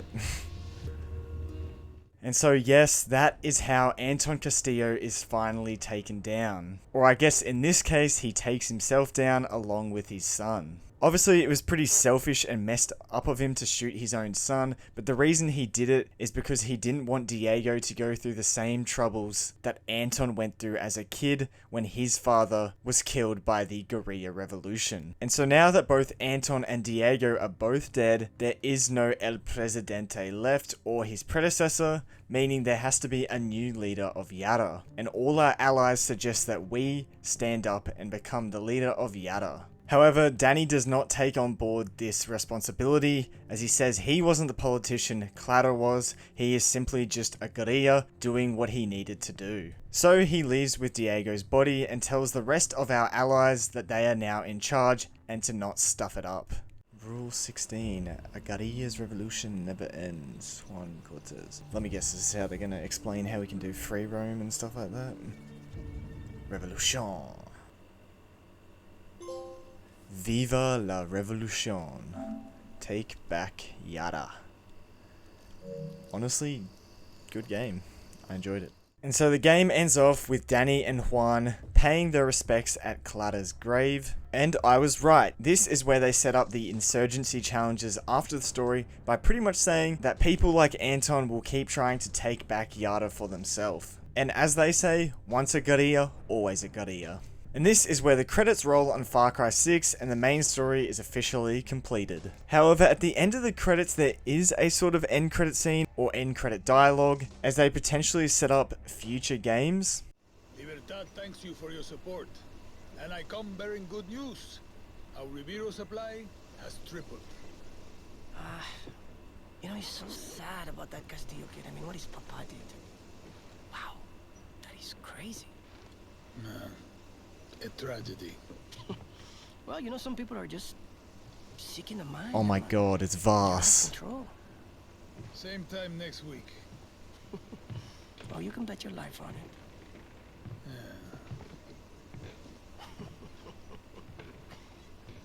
Bro, that was Vaas. That was Vaas. Oh my god.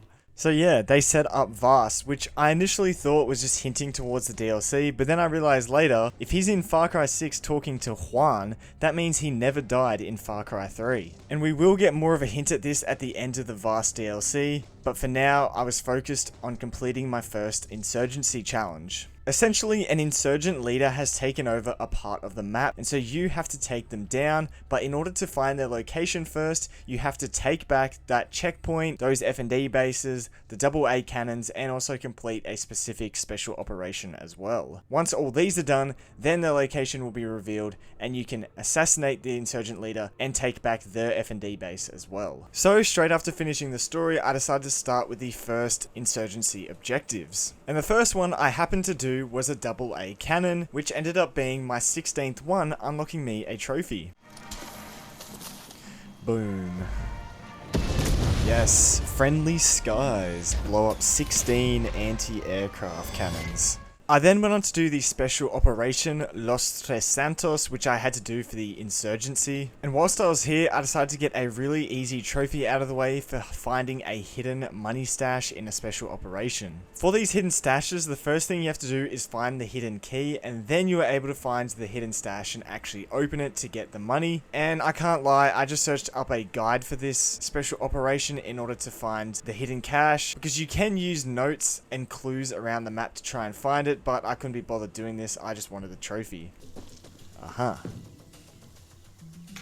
Yes, hidden cache. Locate a stash of hidden moneda in any special operation. So, after completing that special operation and all the other insurgency objectives, the insurgent leader's location had now been marked on my map. So I headed to the F&D base, assassinated the leader, and also liberated the base, meaning my first week of insurgency challenges was done. And so now I was going to have to wait a week for the second challenge, and then another week for the third challenge. Hence why I wanted to get the story done as quick as I could, because in the meantime I could now start working on the rest of the trophies and the 100%. And so the first thing I decided to do was go for the in-game 100% by getting all regions on the map to 100% completion. And so I began my journey where it all started on Isla Santuario by 100%ing the 2 regions there. Now obviously I'm not going to explain every single activity I did in each region as this would take way too long, so instead I'm just going to show that I did 100% the region, and if anything interesting happened during that grind, I will show you.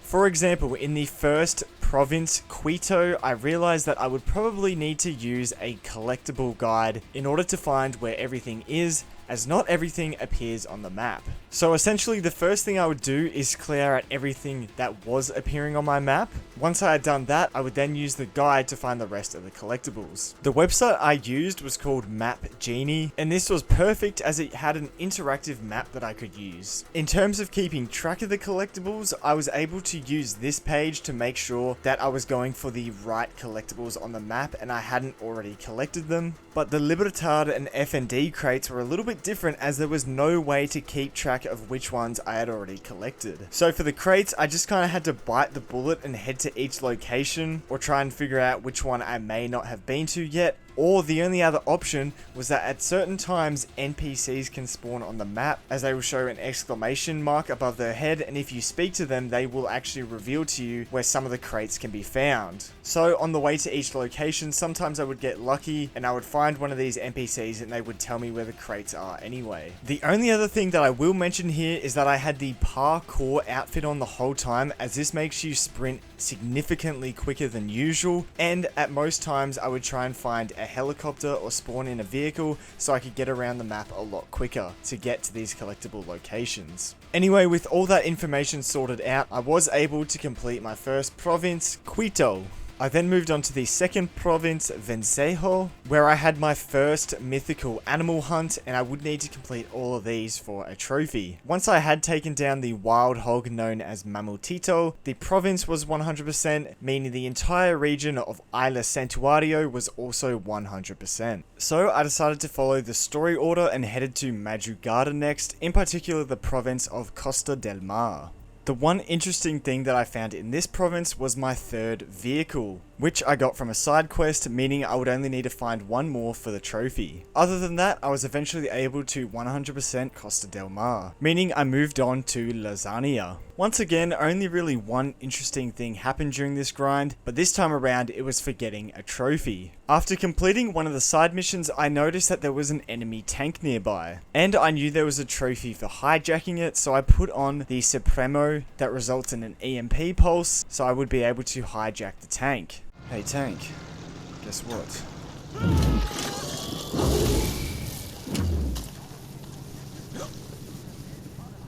Hijack. Hey, get out of there. This is my tank now. Yeah, not so tough. Disable and hijack a tank using an EMP device. Yes, let's go. And as I mentioned, after that, it was simply 100%ing the rest of Lasagna. And so now it was time to move on to Aguas Lindas. And once again, I was actually able to get another trophy in this province. I found myself near some islands and I noticed that there were some sharks swimming around nearby. And so I whipped out my grenade launcher for a trophy. Yes, shark, stay there.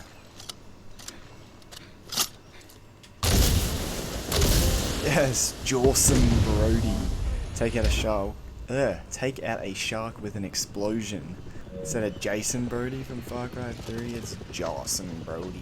Before 100%ing this province though, I did also hunt down my second mythical animal, which was Perro Demoniaco. With nothing else of note, Aguas Lindas was officially 100%, meaning the entire region of Madrugada was also 100%. So we moved to El Este, in particular the province of Sierra Perdida, which as you can see I had only done 19% of, which was actually one of the lowest percentages out of all the provinces. So as you can probably guess, that means a few more interesting things happened. Unfortunately, this first one isn't actually anything positive. I just want to rant about how bad this side quest called Undercover Stud is. This is probably the worst mission I have ever played in any video game. It is an escort mission where you hide from enemies, but other than that, you're literally just following an NPC around for 10 minutes straight, and by the end, you don't even get into a fight with any enemies. So it's literally just walking around for 10 minutes straight behind some slow-ass NPC who is taking his sweet time. By the way, this is in 20 times speed, and it's still taking forever, and I didn't even record the whole mission. I knew Ubisoft made bad side missions, but wowee,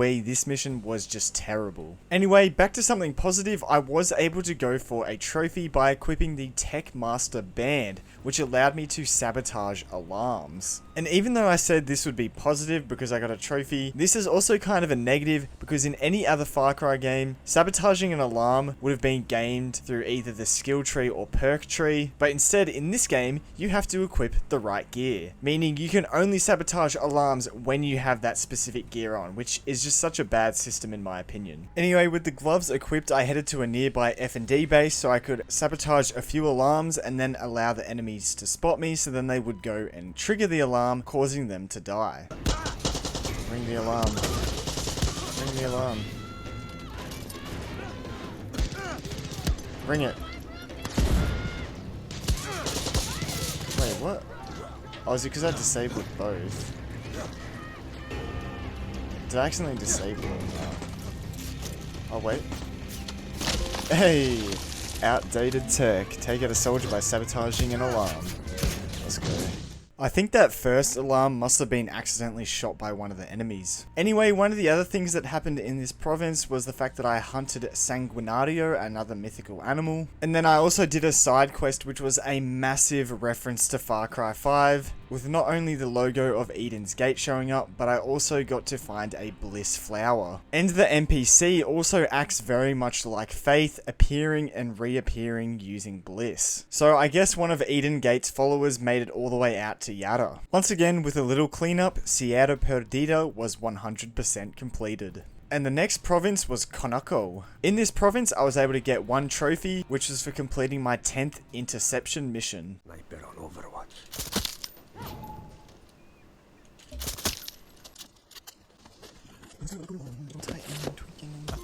Oh, shit.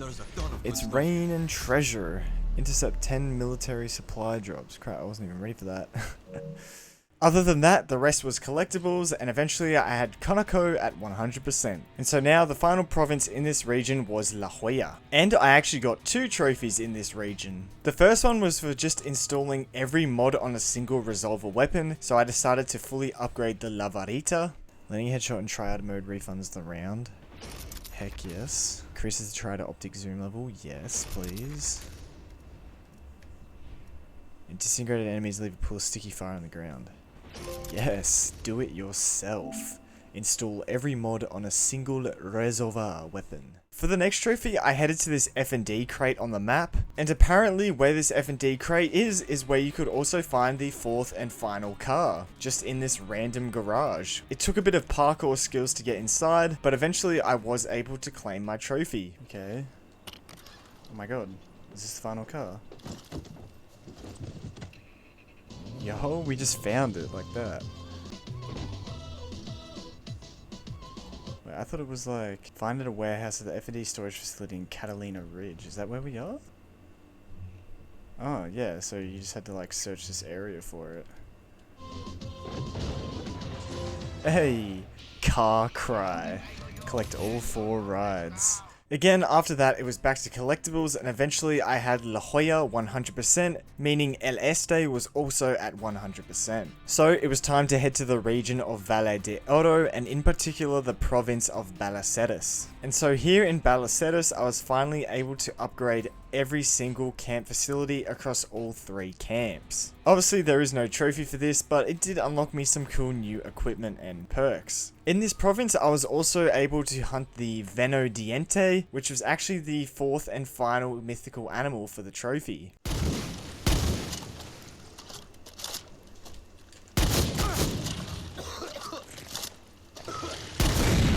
Boom.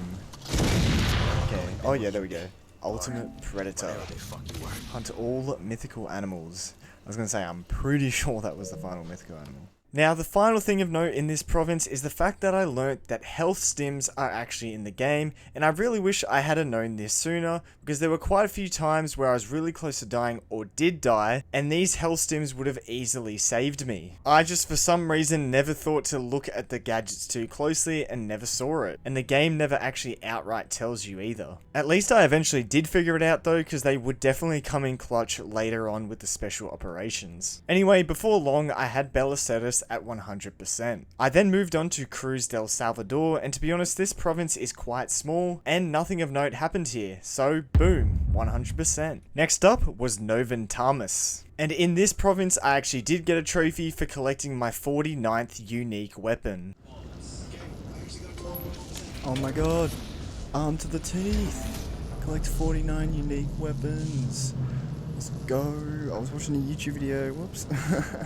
I wasn't expecting that. The True Loyalist shotgun. Let's go. Following that, at a AA cannon site, I got enough depleted uranium to buy the last of the resolver weapons. So I headed back to Libertad Island to buy the last resolver weapon, completing Juan's side quest, meaning I had also 100% completed the Zamok Archipelago. And then back to Noven Tarmus, I was cleaning up the final few collectibles, and I actually got this note here, which was a reference to Far Cry 2, as they mentioned the African country UAC, and they've got a shipment of diamonds coming in, which is obviously the blood diamonds, which is a massive part of Far Cry 2. And that collectible actually turned out to be the last thing in Noventamus, so now it was 100%. However, we are not quite done with Valle De Oro yet, as it turns out this is the only region with 4 provinces, so I still had to 100% Barrial, which I had only done 17% of. And once again, the first thing to note in this province is that we played another terrible side mission where we literally just followed this guy around holding a camera to film him for his crazy YouTube video. So once again, it's another 5 to 10 minutes of just walking around behind an NPC. But to be fair to this mission, it does have a pretty funny ending. Only way this could get more views is if somebody fucking died! Oh.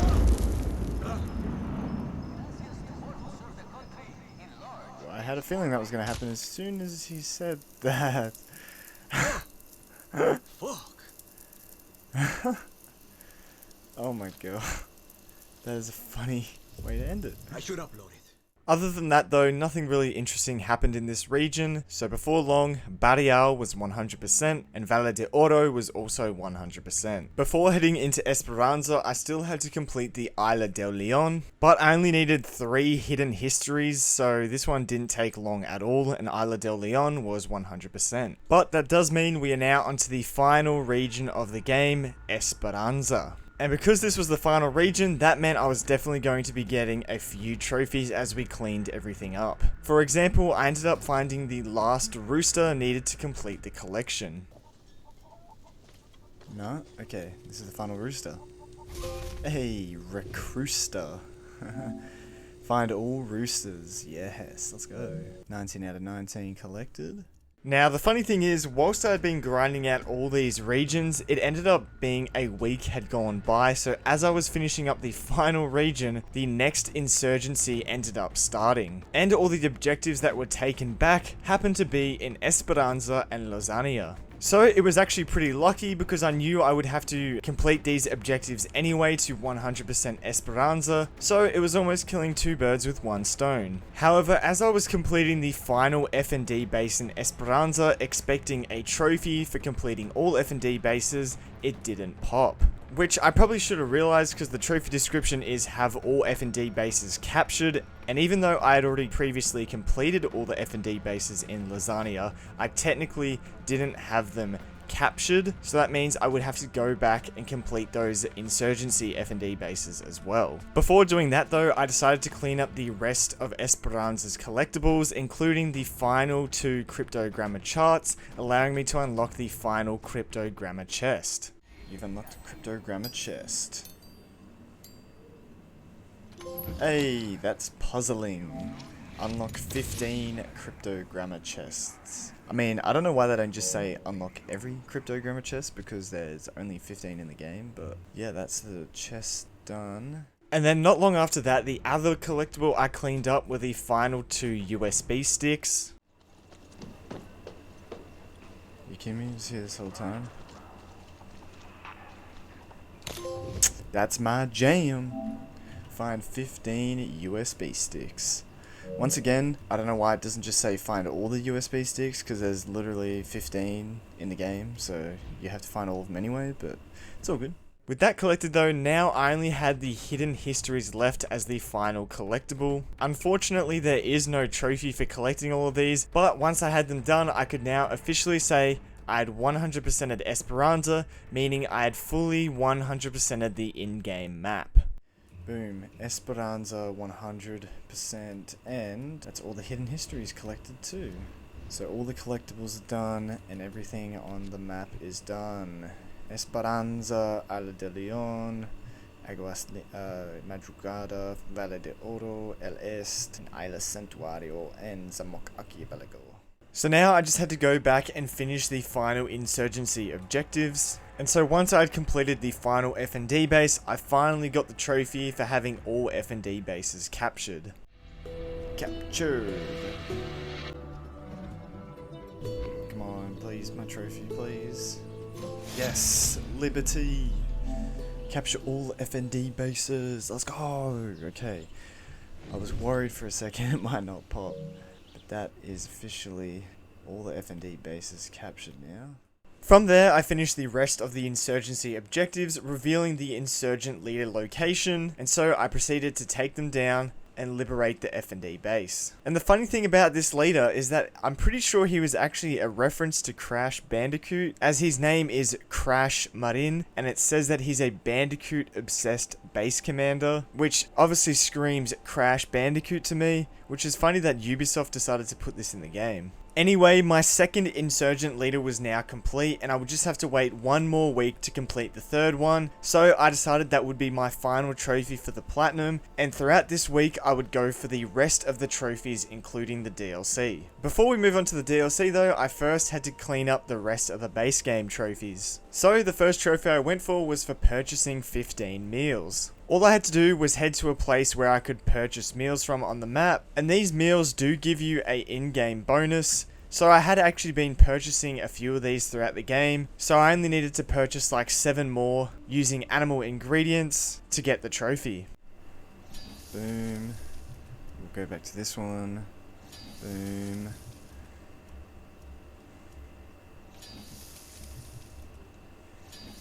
Hopefully we get it soon. Yay, there we go. Fry cry. Purchase 15 meals. Next up was a really easy miscellaneous trophy that I so could have got earlier in the game, I just completely forgot about it. And this was for equipping Chicharron with the Mother Clocker appearance. It has a freaking Mother Clocker outfit. I could have put this on ages ago. If I just click apply, I should get a trophy here. Okay, maybe not. Maybe I have to back out. Hey, strutting his stuff. Equip Chicharron with the Mother Clocker outfit. Following that was another really easy trophy, and that was the fact that fishing has returned in Far Cry 6, but this time it's just to get 1 trophy for catching 10 fish.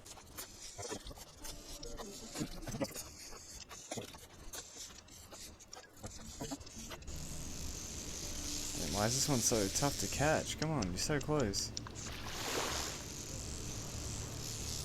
Hey, so sophisticated. Catch 10 fish. Let's go. Instead of sophisticated, sophisticated. Again, after that was another really easy trophy for just sliding 200 meters at once. So using the guide, I headed to the spot where they recommended to do this at, which was the Soto Maya farm. And then I tried to follow the same path they did by sliding down this hill, turning slightly to the left and sliding down the rest of the hill. Unfortunately though, the first time I stuffed it up by hitting the fence, and then the second time I got griefed by a goat. Of course though, third time's the charm.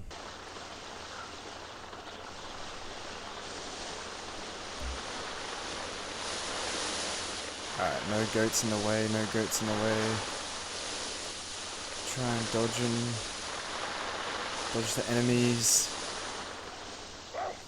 Hey, slip sliding away. Slide 200 meters at once. Didn't think it was going to pop for a second there. I don't know if we got it just at the end there or it was waiting for me to finish my slide. The next trophy was for taking out a soldier from 50 meters above them. So for this one, I decided to airdrop in from one of my F&D bases that was close to an F&D restricted area, as I knew enemies would spawn in there. And as soon as the airdrop loaded in, I pulled my parachute and floated over to try and spot any enemies. And luckily, I was able to spot one in a vehicle, so I used my homing launcher to take them out.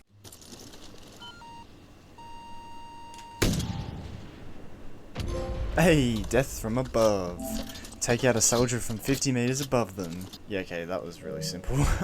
I knew it would be easy, but like that was even easier than I thought. And so this is where we move on to the special operation trophies. And the first one I went for, I had to complete one of these operations without the PG-240X's temperature meter exceeding 50%. And so that meant this temperature dial on the PG-240X would never go above halfway, meaning I would be having to constantly cool it in water so it doesn't overheat too much. Unfortunately though, on the first operation, I obviously didn't keep it cool enough because the trophy didn't pop, meaning I would have to redo a whole nother special operation again just to try and get the trophy. But I wasn't too mad at this, as there are multiple DLC trophies for completing each special operation on the highest difficulty, and to unlock the highest difficulty you have to beat the map on the previous 3 difficulties, so I knew I'd be playing a lot of special operations anyway, so I decided to just move on and complete the next special operation to unlock the next difficulty. Once again though, on the second attempt the trophy didn't pop, so the temperature must have gone above 50% at one point, so again I would have to do another special operation.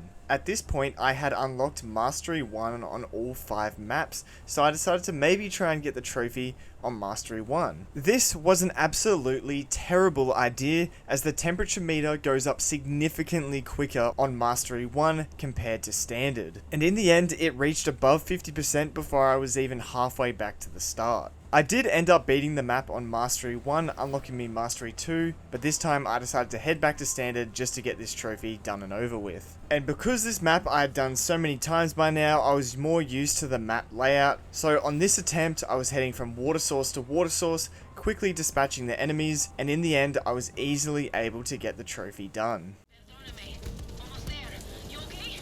I've been better, but at least these soldados make this hellhole more fun.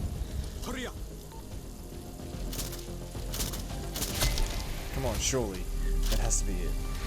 I wasn't even close to over 50% that time. Yes, stay cool. Complete any special operation without exceeding 50% on the PG-240X's temperature meter. Oh my goodness. Why did that take me so long? That should not have been that hard. And this leads me to the final trophy before completing the DLC. For this trophy, I had to free 30 hostages during a Lola's Informants challenge in any special operation. Essentially what this means is that you have to complete 10 of Lola's Informant challenges, as there are 3 hostages for each one, and these Informant challenges are just side objectives that you can go for during special operations, and they only spawn at Mastery 1 difficulty or higher. All you have to do is follow the flares in the sky, which will lead you to a small enemy camp, and after taking out all the enemies, you are free to save the 3 hostages. And so that means I just had to do it 10 times. And so I used this as an opportunity to start unlocking the different difficulties on each map, as for each of the 10 times I did a different special operation. And so after a bit of grinding, I eventually reached my 30th hostage, getting the trophy.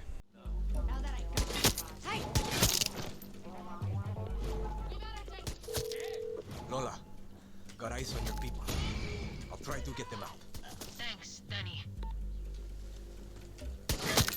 Come on, pull yourself. Thank you, guerrilla. De nada. Gracias. Me salvaste. No puedo morir así. No hay problema. Hey, termination phase. Free 30 hostages during a Lola's Informants challenge in any special operation. And so with that, all base game trophies were done, except for the Insurgent challenge, but again I had to wait a week for the final one, so in the meantime we move on to the DLC. Alright, so the first DLC is called Salt of the Earth. And essentially all I have to do is complete Mesozoico, Maceo, and Cocodrillo special operations on the Mastery 3 difficulty, and the DLC will be complete. Luckily, whilst I had been doing the Lola's Informant trophies, I had beaten all 3 maps on Mastery 2, meaning I was able to do all 3 on Mastery 3 without having to grind further. But the bad thing was though, is that Mastery 3 is a whole lot harder than I expected. Not only are all the enemies stronger, but you only have 3 lives, or else you have to restart the whole mission again. And once again, the temperature meter on the PG-240X also goes up a lot quicker, meaning you constantly have to stay in the shadows or be cooling it down, which most likely means that you'll be fighting more enemies in your way. For the most part, I had been able to make it through Mastery 2 without too many difficulties, just by using my normal gear that I used in the base game. But starting up Mastery 3, I knew this was going to be a whole lot harder, so I would actually have to equip a proper loadout designed for these special operations. I actually ended up crafting 2 loadouts, one that I would use whilst collecting the PG-240X and running back to the extraction, and then the second one I would use when I'm at the extraction fighting off all the enemies that are arriving in waves. So for the first loadout, I used the Gladiator Assaulter Supremo, which when used significantly boosts your speed, allowing you to run across the map a lot faster.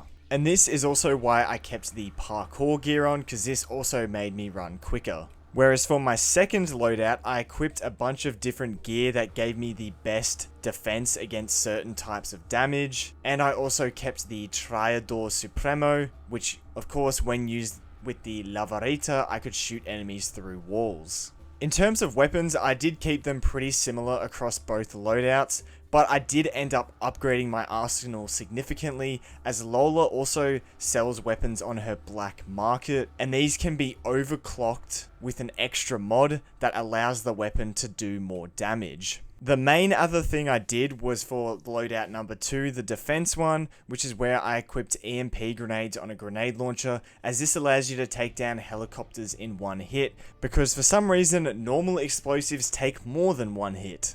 Also in the first loadout, instead of running the Lavarita because I didn't have the Triador Supremo, instead I just ran a shotgun that could be used in close quarter combat. Okay, with all that out of the way, it was time to load into the first map, Cocodrillo on Mastery 3. And this leads into the strategy for each run. So pretty much every time I would have loadout 1 equipped and I would use the Supremo ability to make me run quicker, and from there I would just beeline it straight to the PG-240X as quick as I could.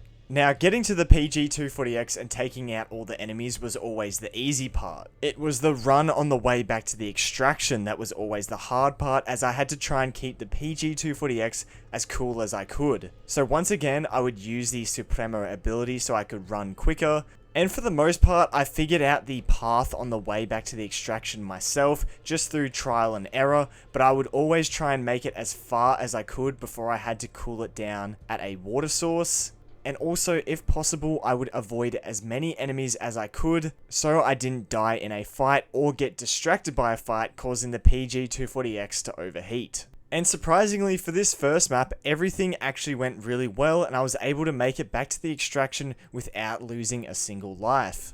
Once I made it to the extraction, I would then switch to loadout number 2, and also call in Boom Boom, as he also had the ability to reveal where enemies' locations were. Now, I still had to be careful of the PG-240X overheating, but luckily they always have water sources near the extractions, and just to be safe, I would try and stay in shade for as long as I could, because when in shade, the temperature meter would actually stay the same and wouldn't go up.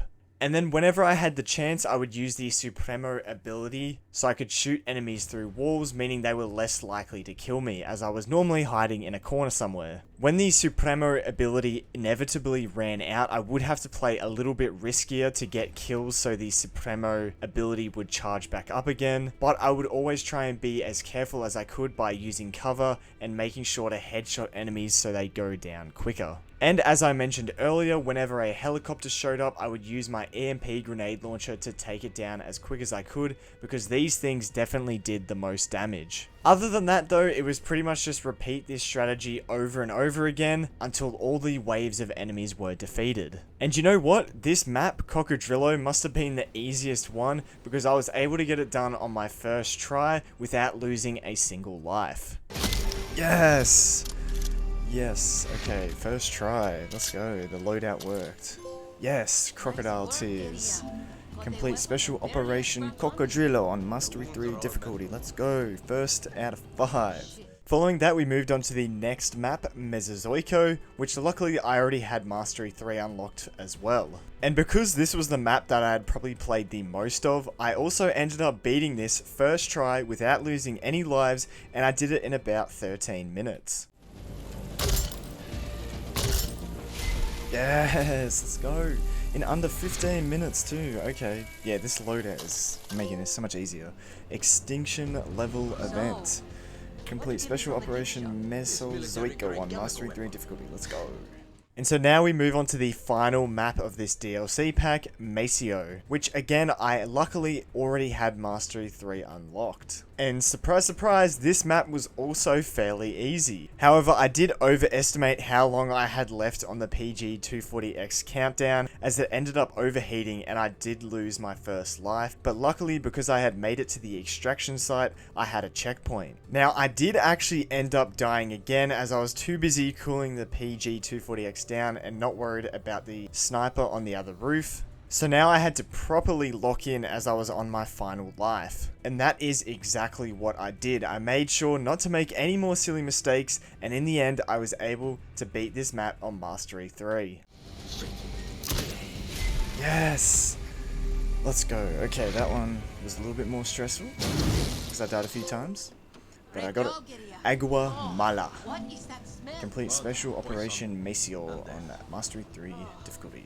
With the Salt of the Earth DLC done, we now move on to the Party Crasher DLC, which is for simply beating the last two maps, Los Tres Santos and Puerta del Eden, on Mastery 3. Unfortunately though, as you can see, for both maps I hadn't unlocked Mastery 3 yet, so I had to play through both of them on Mastery 2. This wasn't that big of a deal, as obviously Mastery 2 isn't as hard as Mastery 3, and it also gave me good practice in preparation for Mastery 3, so I was able to get them both done fairly quickly. And I first started off with Los Tres Santos on Mastery 3. And spoiler alert, these last two final maps were a whole lot harder than the first three I did. On this map, I kept struggling to actually get back to the extraction point, as the route that I had chosen to take meant I had to fight my way through a lot of enemies, and I kept getting myself overwhelmed. And for some reason, I was being really stubborn, as I kept going back the same way every time, thinking that it would work. You could say that I was starting to go a little insane.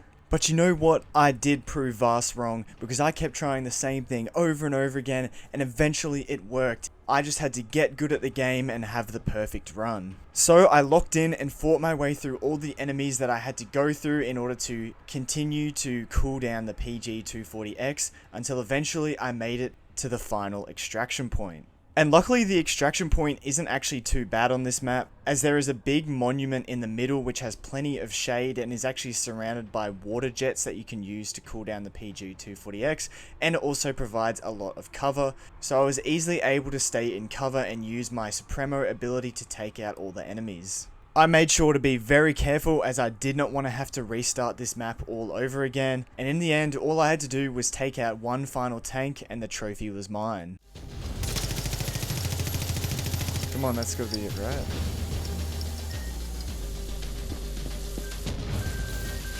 Yes, finally. That one took like an hour to do, holy. Yes, everything must go. Complete Special Operation Los Tres Santos on Mastery 3 difficulty. That one took way too long. That means we just had one final special operation to go, which was Puerta del Eden. Again, I first had to complete it on Mastery 2 to actually unlock Mastery 3, as I hadn't done that yet, but of course, this gave me good practice, so I was ready for Mastery 3. Unfortunately though, just like the previous map in this DLC, this special operation was also really difficult. And it actually ended up taking me the longest time out of all 5 of these special operations to complete. It ended up taking me about an hour and 15 minutes, but this was probably due to the fact that getting to the extraction was actually easier than the previous map, but the actual extraction site was a lot harder to defend, meaning I would go all the way through the map just to die at the end. And this happened multiple times. For the most part, I was easily able to make it back to the extraction point each time. It was just actually at the extraction point I would always get overwhelmed with the amount of enemies, as they would flank from all directions, causing you to have to move out of cover and getting shot from multiple directions. And so once again, it was pretty much just practice, trying over and over again until I was able to complete it. Each time trying to adapt and perform better. For example, I started trying to move around the arena more, dodging enemies, and focusing on the enemies that do the most damage first. I feel like this map forces you to be more aggressive in order to win, as if you play too defensively, you will get overwhelmed, whereas if you go on the attack, you can thin the enemy numbers out quicker, meaning they won't be able to surround you. Of course, I was still being very careful and using cover to the best of my ability, but using that mindset, I was finally able to get this map completed and get my trophy. Alright, just need to cool this down one more time. I'm going to do it away from the sniper. It's literally just a sniper left. There's no way I stuff this up. Surely not.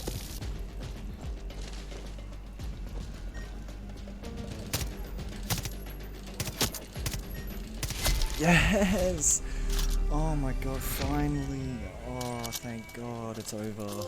Yes, Queen Slayer. Complete special operation Puerta del Eden on Mastery 3 difficulty. Let's go! As you can see, 100%, 100%. So now we're on to Vaas Insanity. Yes, that is right. We can now move on to the actual good DLCs in the game, the villain DLCs. And first up is Vaas Insanity.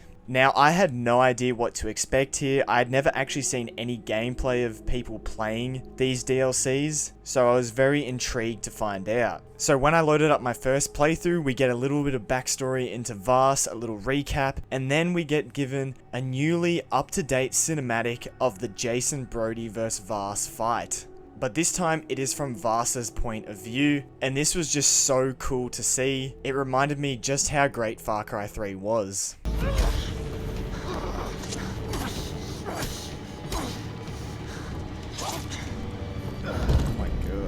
Jason Brody. Good boy. Oh my god. Citra looks... they look different. Vaas Montenegro.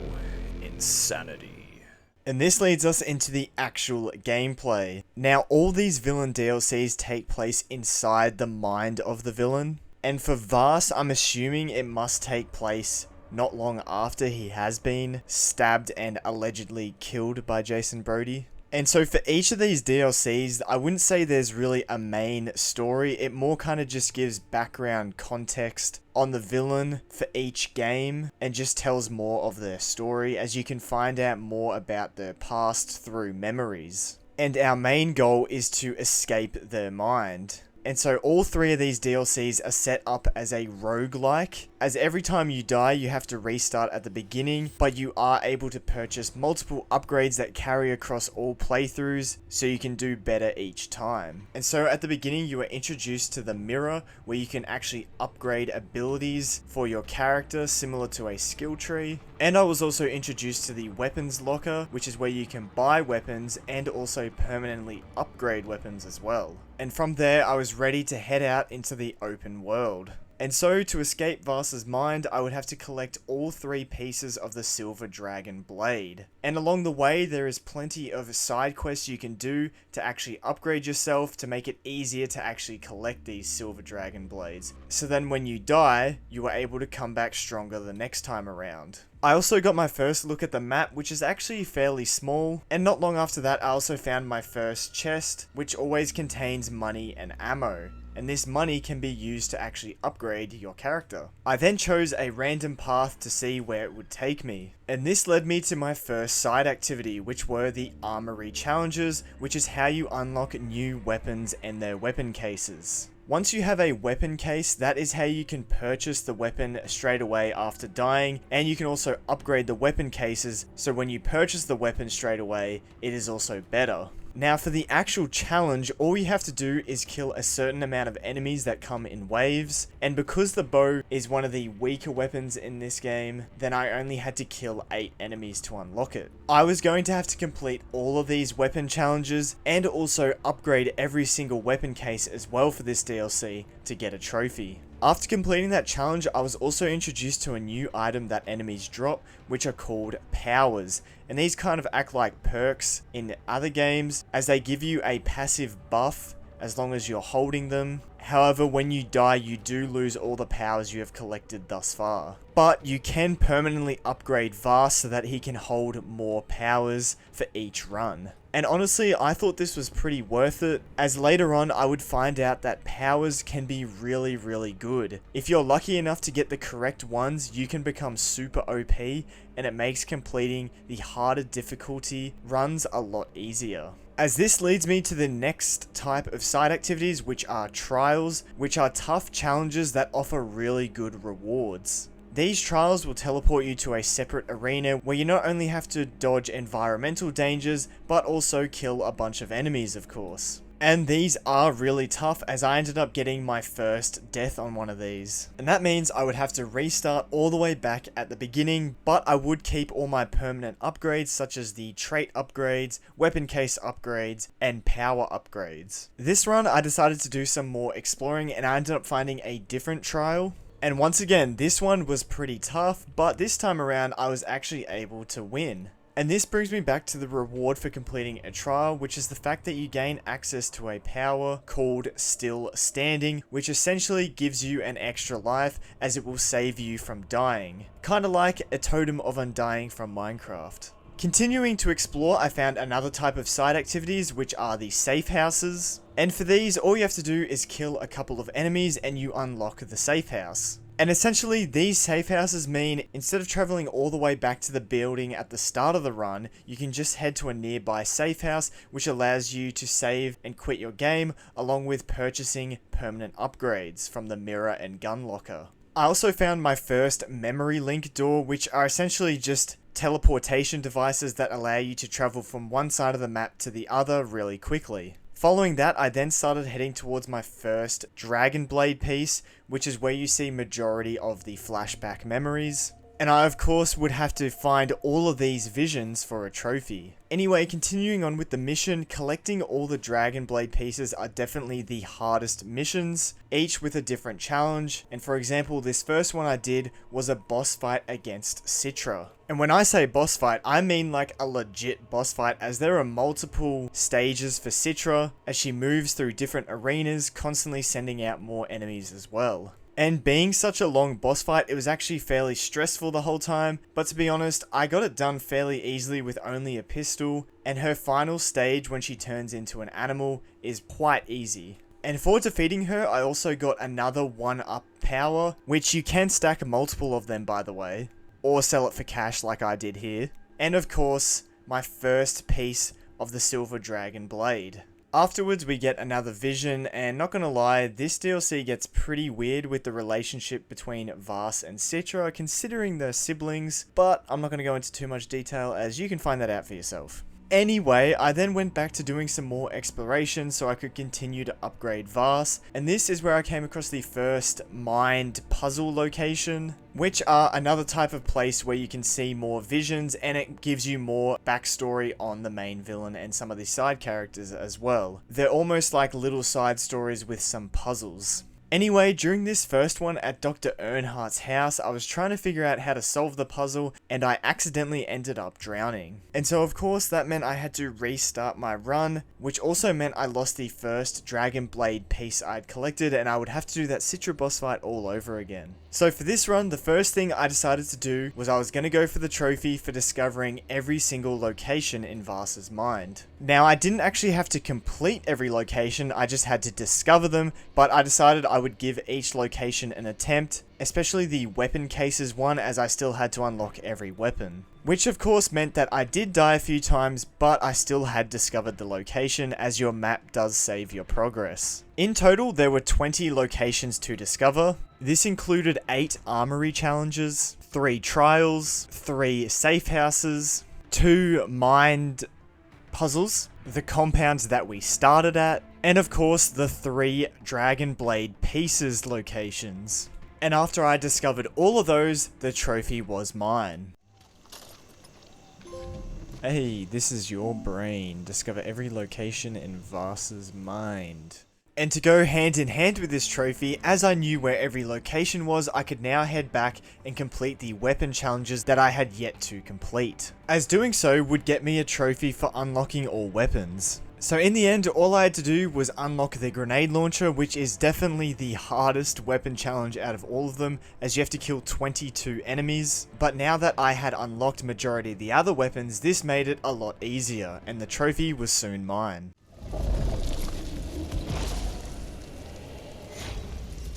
A grenade launcher. Freudian Field Day. Unlock all weapons in Vaas's armory. Let's go. Freudian? Is it Freudian Field Day or Freudian? I don't know.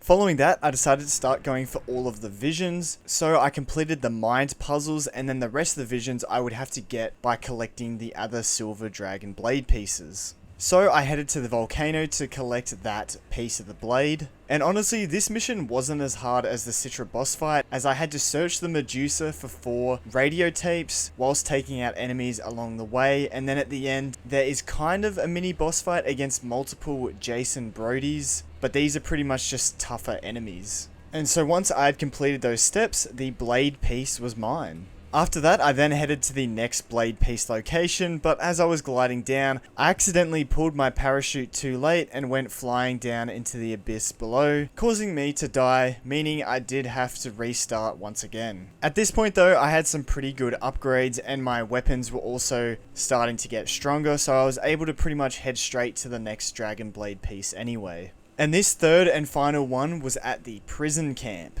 And out of the 3 missions, this was probably the easiest one, as all I had to do was save 3 Vaas captives, and of course kill some Jason Brodies. But even then, with my upgraded weapons, and the fact that I was on the base difficulty, I was still able to get it done pretty easily. Also, I completely forgot to mention this earlier, but I ended up finding my 4th note out of 7, and I would need to find all 7 of these for a trophy. Upon freeing the 3rd Vaas, all the other enemies disappear, so technically you could do this whole thing in stealth and you don't even need to take out all the Jason Brodies. But once I had done that, I had technically collected the 3rd and final blade piece, but obviously because I had died, I still had to go back and get the other 2. And so that's exactly what I did. I collected the other 2 blade pieces, meaning the final mission was now ready to go. And you have to head straight back to where you started as your mind is collapsing, which on the map looks like the Fortnite storm closing in, and if you get caught in this you will die. But luckily I was able to jump from the volcano and pretty much glide all the way back down to the compound. Once back at the compound, you are given time to loot up and make any more upgrades before you start the final mission. At this point, I decided to max out the pistol to the highest rarity, as the pistol is always free to purchase at the start of every run, and this would come in useful when I started doing the higher difficulties. I was then ready to go, so I gave the blade to Citra.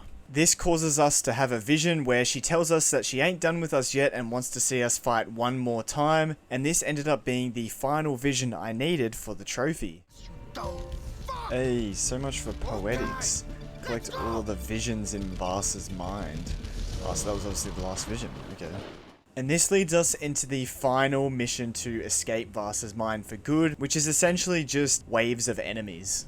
All I had to do was survive 5 waves and I would be able to escape. But the thing is though, each wave gets harder and harder. Along with normal enemies, tougher enemies like Jason Brodies and Citras will start spawning in each wave. But as I've mentioned so far, at this point I had gotten a lot of upgrades and my weapons were really good, so I was able to complete all 5 waves with ease. I didn't even have to use my extra life.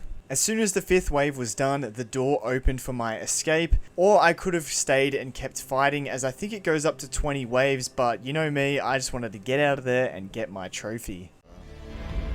Let's get out of here. Give me my trophy. I know I made it, but I feel like I could do more. I feel like I could go deeper. Yeah, well, don't worry, we will. I just want to get this first run done, you know? Oh, what? That's it? Just ends like that? Okay. Damn, they've actually got the OG theme.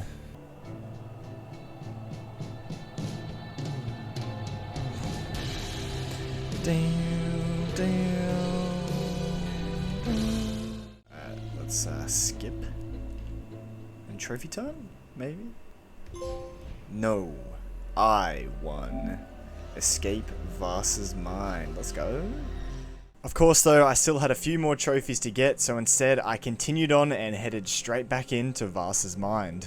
At this point, I had unlocked the higher mines levels, aka difficulties, but before moving on to that, I first had to finish off the collectibles. So first up, all I had to do was collect 3 more diary pages, and using a guide, I was easily able to find where these were. It's literally right there, I guess I never saw it. There should be a trophy. A dear diary. Collect all of Vaas's diary pages, let's go.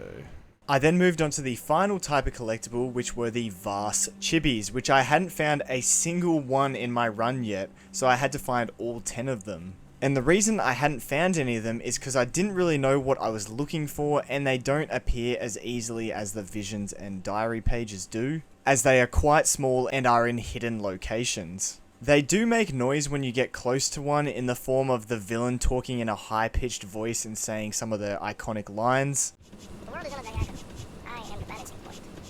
This would come in handy for the other villain DLCs, as I would sometimes stumble across their voices, meaning I knew a chibi was nearby, but for all the Vaas chibis, I just ended up using a guide. And so after running around the island for like 20 minutes, I found all the chibis and got the trophy. There he is. Boom. Puff, puff, Vaas. Collect all of the Vaas chibis. Yes.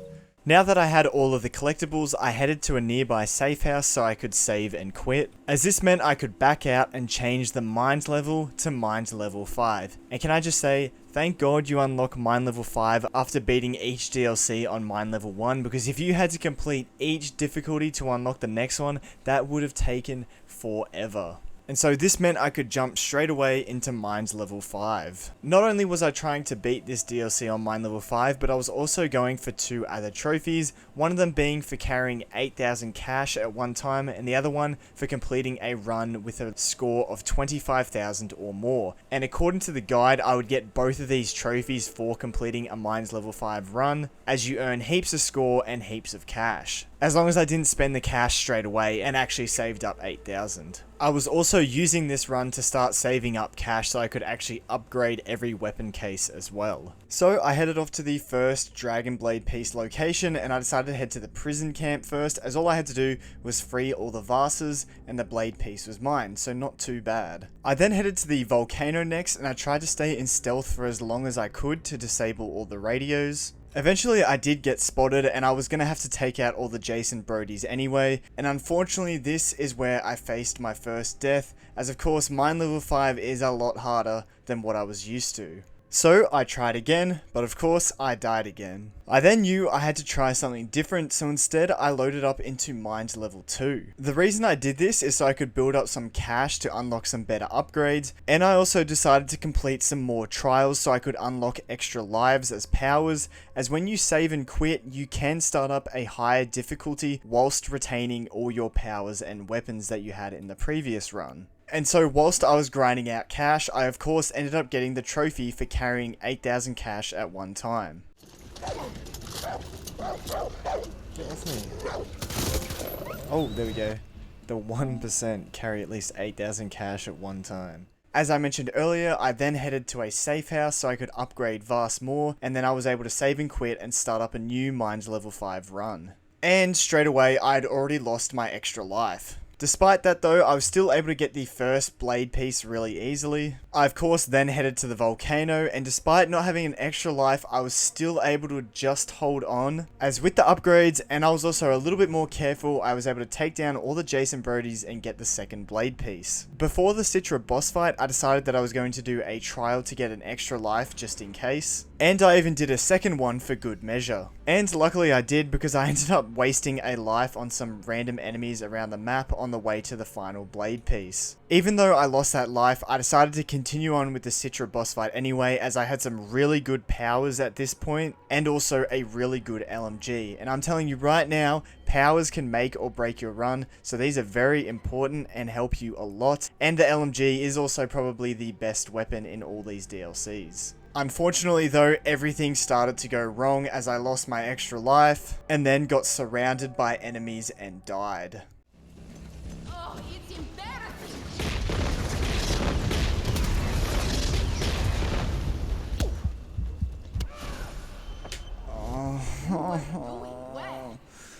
This is so shit. This is so shit. This is so shit. This is so... Oh my god, I ruled this kingdom. Escape Vaas's mind with a score of at least 25,000. I didn't even escape though. I didn't even escape. I failed. Oh, no, that trophy is like not even made me happy, man. Oh, I was under the final knife piece. God damn it, bro. Mine level 5 sucks. Mine's level 5 did indeed suck, but there wasn't much I could do but keep persisting until I was able to get it done. And so multiple deaths later, and I mean multiple, I came up with the bright idea to head back to mine level 4 as this was slightly easier than mine level 5, and I found out that when I completed the gun unlock challenge on mine level 4, I would still get the max legendary weapons. Plus, I was able to do the trials a lot easier, stacking up 3 extra lives, and also getting a bunch of other legendary powers. Meaning, when I was able to save and quit, I was able to load into a mine level 5 run, fully loaded up and ready to go to get all 3 blade pieces. And this time, I decided to do the hardest piece first by taking on 6's boss fight. And this is where I realized that having max health and being able to carry a load of stims was the best way to beat these missions, as being able to constantly heal makes your life so much easier. And so with everything finally coming together, I didn't even lose an extra life and I was easily able to beat 6's boss fight, getting the first blade piece. She even drops an extra life when you kill her, which I didn't actually need to pick up, so instead I sold for cash, and because I was on mine level 5, I got double the amount, which would come in very useful for when I had to upgrade the rest of the weapon cases for a trophy. With the hardest blade piece now collected, I headed to the volcano next, and I didn't even actually record this bit, but I did end up getting the second blade piece pretty easily. And then of course the prison camp is the easiest one, so I also got that blade piece really easy as well. And this meant all I had to do was take on the final 5 waves to escape Vaas's mind. And as I've mentioned, powers can make or break your run, as I had a power that meant every time an enemy hit me, they would end up getting poisoned, causing them to slow down, attack their friends, or potentially even take damage and die from poison. And this made completing these final 5 waves so much easier, because whenever I got overwhelmed, the poison would cause the enemies to stop for a brief moment and start taking damage. I did end up using one of my extra lives, but thankfully I still had 2 more just in case. As I eventually made it to wave 5 out of 5, and things were starting to get hard here as I did end up using another extra life. But in the end, I did defeat all the enemies and the doors opened wide for me to make my escape. And after I skipped the credits, here I found out that whenever you beat one of these DLCs on mine level 5, you get a nice little extra credit scene. What's this? Is this like a secret ending because I did mine level 5 or something? You know, if death ever came for me, I think I would grab it by the throat. And I would kill it. You would kill death. Huh. Yeah. He's cut his hair. And then I would have a conversation with God. But what would you say to God? He's talking to a tennis ball. I would have a cold beer with God on a sunny beach. But what would you say to God? Oh, I would say, God,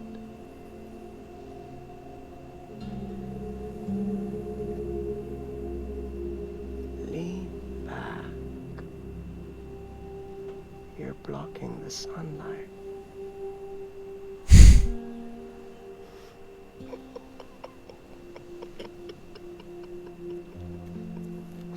That is really, really funny, huh?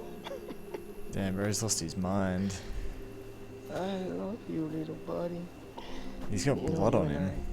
We're gonna do some big things together. What? Yes? I love you more. There you go. I guess he never died then. That's confirmed he didn't die in Far Cry 3. And he's just on a beach somewhere. A definition of insanity. Escape Vaas's mind at mind level 5. Let's go. Oh, but I still got one more trophy to do for Vaas's thing.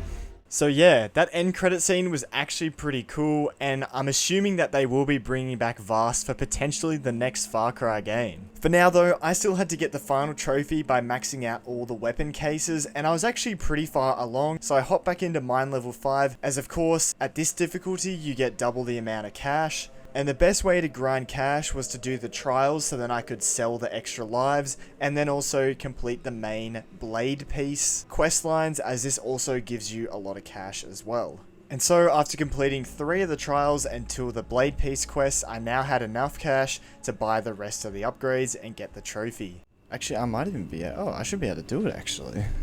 I'm pretty sure I should be able to. Okay, let's my math is correct. So rifle case, boom. Auto pistol only 4,200. Let's go. And yeah, this should be enough. Let's go. Sniper rifle case. Boom. And finally, the grenade launcher. And this will be a trophy. Boom. Self-help. Fully upgrade all weapon cases in Vaas's armory. Let's go. Okay. That's so good. That was actually, yeah, not that long of a grind at all. That only took me like, yeah, about half an hour. That's pretty good actually. So that's done. Vaas DLC is officially done. That is right. Now we can move on to the next villain DLC, Pagan Control. Once again, we start off at Mines level 1, and loading in, we are given a little recap of Pagan's story. And this time, the opening cinematic shows Pagan enjoying a lovely dinner with his family, including RJ, Ishwari, and Lakshmana.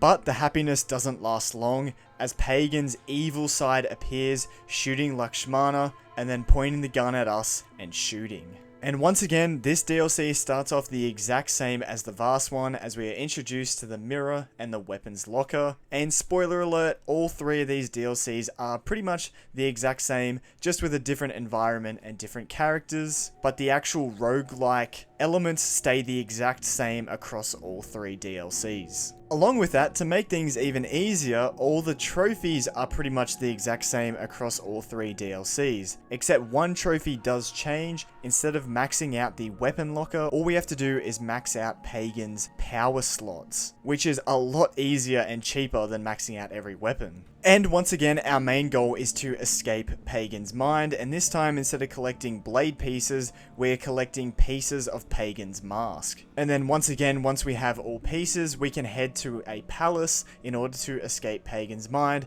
after defeating 5 waves of enemies. Also, the monetary system is called respect now instead of cash, but it acts the exact same way. The 3 types of collectibles are the same, and all the locations are slightly different in name or gameplay, but they all give pretty much the exact same reward. For example, a trial still gives you an extra life. Unfortunately, whilst doing one of these trials, I did get my first death. At this point though, because I had completed the Vaas DLC, I had started to come up with a sort of plan in order to efficiently complete these next 2 DLCs, as I knew what to expect. So for example, on this first playthrough, I decided that I was going to get all the collectibles out of the way, and this included every single location, every single weapon, every single diary page, every single vision, and every single chibi.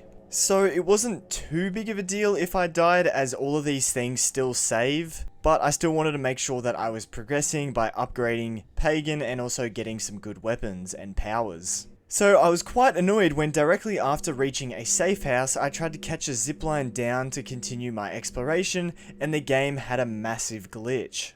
Do that.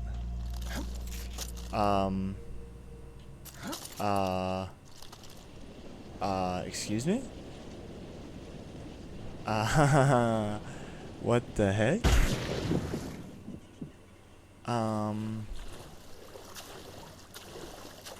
What did I just do? What the actual... what? I just fell through the map. I can't believe that just happened. I just tried to use a zipline in it. Wait, is there any way for me to swim back up, or... what happens if I quit? All your current inventory items, all mission progress will be lost. Are you kidding? This is bullshit, bro. Now I'm gonna lose all my progress. Just because the game glitched and I fell through the map? Are you kidding me? Oh my god. That's like the first, like, big glitch I've had so far playing this game. I tried to swim over to where I was under the safe house, thinking maybe then it would allow me to save and quit, and when I loaded back in, it would load me in the safe house, but unfortunately that was not the case. I had to just quit and lose all my current weapons and progress. Which, like I said earlier, wasn't that big of a deal. It was more kind of an inconvenience, because everything else saved. It just meant I had to go back and get some new weapons and powers now. It was more so the fact that I didn't actually die. It was a glitch that caused this. That's what really made me annoyed. I couldn't really do much about this though, so I kind of just had to continue on and keep playing, and once again I saw another glitch near this safe house. Luckily it was just visual this time. And I even had the courage to test out the zipline, and luckily it actually worked this time. Anyway, moving on, I soon made it to my first mask piece location, which was Durgesh Prison. And not going to lie, the first half of this quest is fairly easy, as you just have to survive some of Yuma's tests, which includes taking out enemies and solving some puzzles. But the second half is where it actually gets tough, as we have another boss fight, this time against Yuma herself. And compared to Citra, I was actually able to beat Yuma on my very first attempt. Of course, unlocking me my first mask piece. Directly after that, I used a memory link to teleport to the other side of the map, which actually led me directly to the next mask piece location, which was Banapur. And this quest was definitely easier. It was similar to the volcano quest in Vaas's DLC, as all I had to do was burn down some houses and then take out the rest of the enemies, which included tougher enemies such as Mohan Gale. Like I said, pretty easy, and the second mask piece was mine. At this point, I wanted to try and find the rest of the collectibles before getting the third mask piece, as this would have forced me to head to the exit. So I continued to explore the rest of the map, and eventually I had 3 extra lives, so I knew that this was most likely going to be the run. So once I had gotten all this side stuff out of the way, I was going to continue on and try to escape Pagan's mind. Of course, the next trophy I got was for discovering all 21 locations this time, which included the 3 mask piece locations, 8 armory challenges, 3 trials, 3 safe houses, 3 delusions, which are the same as the mind puzzles from Vaas's DLC, and of course, the final location we had to head to, which was the Royal Palace, which once I got close enough, allowed me to discover it. Alright, once I go through this door, I should find the last location actually, I think. I might get the trophy as soon as yeah. Enlightened Monarch. Discover every location in Pagan's mind. Because yeah, this thing right here, yeah, the SMG challenge, that was the final one that I needed to find. And because the SMG was the final location, it also meant it was the final weapon that I had to unlock, so I very soon got another trophy. Collect weapon. Trophy? The SMG. There we go. Accessorizing. Unlock all weapons in Pagan's armory. Yes, sir.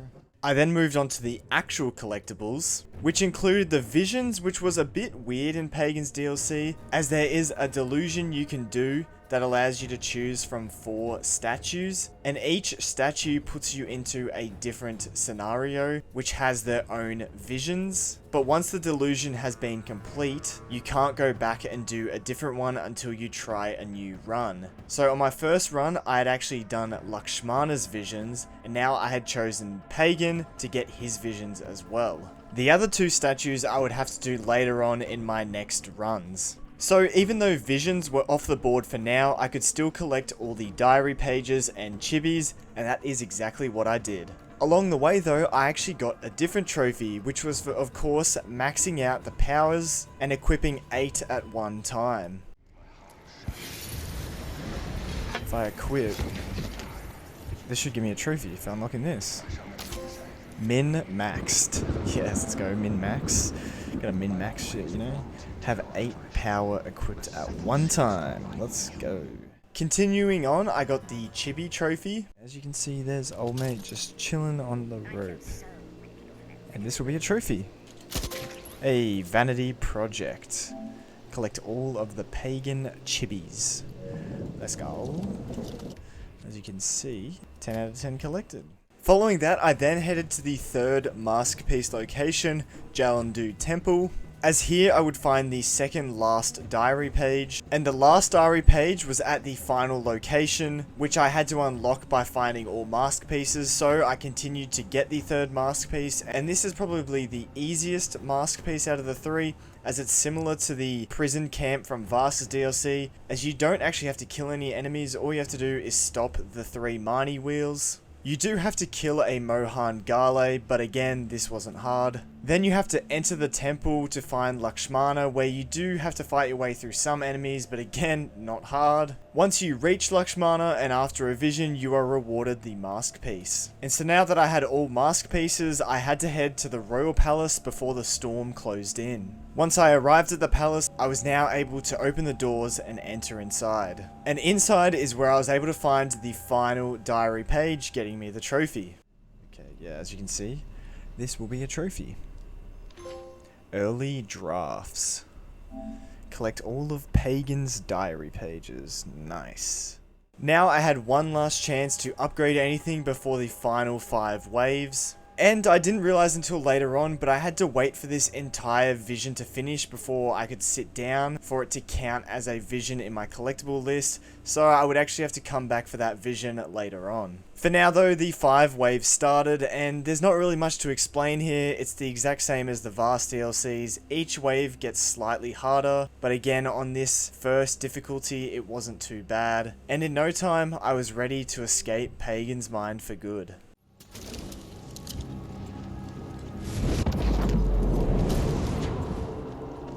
Should I stay or should I go? I'm gonna leave. Save yourself. Should I stay or should I go now? I think it's time to go now. We've never been together. You know that. But it was a nice try. It makes me happy. Damn. So we just got hit with the you tried. Okay, let's skip and get our trophy for beating... For escaping his mind? Yes. True ending. Escape Pagan's mind. Let's go. And Mind Monarch. Escape Pagan's mind with a score of at least 25,000. I was going to say, it said 27,000 record. I was like, wait a minute. That's a trophy. Let's go. Now we just got to hold 8,000 cash at once to get the other trophy too. And then also just beat it on Mind level 5. I think that's it actually. Oh no, I need all the visions, that's right, yeah, I gotta do that, I forgot about that. So of course, not quite done yet with this DLC. The first thing I did was load up a new run and head back to these statues so I could choose Ishwari and get her visions done. Then using my strategy, I started up a Mind level 4 run. Before going to get the legendary weapons though, I did complete the final statue, which was for choosing Pagan's father, and I of course got those visions done as well. And like I mentioned earlier, I forgot to get the final vision at the last location, so I would have to get the 3 mask piece before I could go back there. So I decided why not just wait until I was about to complete the Mind level 5 run. So for now, I headed off to unlock some legendary weapons. Because the thing I realized from Vaas' DLC is that on Mind level 4, when you complete a weapon challenge, you actually unlock the best version of it without actually having to upgrade the weapon cases and then purchase it. So I actually saved all my cash and didn't upgrade any of the weapon cases except for the pistol, because you get that for free and you need that to be on legendary to take out the enemies in Mind level 4. But also doing it on Mind level 4 was a lot easier than Mind level 5. So then when my loadout was fully prepared, I could head into Mind level 5 and get the 3 mask pieces. I also used Mind level 4 as an opportunity to stock up on extra lives. For example, I always tried to have at least 3 extra lives, and whilst I was doing one of these challenges, I did get the trophy for carrying 8,000 respect.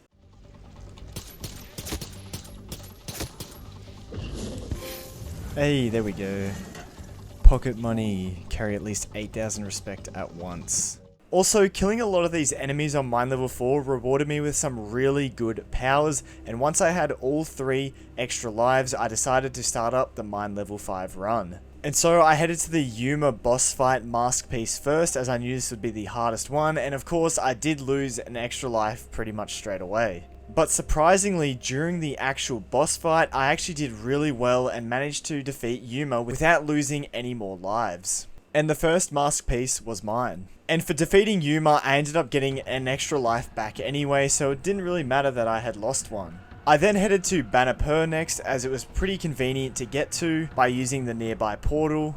And to be honest, these final two mask piece locations really are not that hard, so even on mine level 5 I was able to breeze my way through these and get the final two mask pieces. I of course then headed to the palace where I made a final few upgrades, and this time I actually waited for the entire vision to play out before starting the final 5 waves. And of course, this unlocked me a trophy. Be careful, Lakshmana. You're going to make Ajay jealous.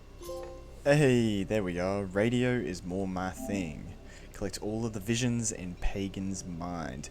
Damn, how close was I last time? Because I swear I heard them say that something about RJ last time.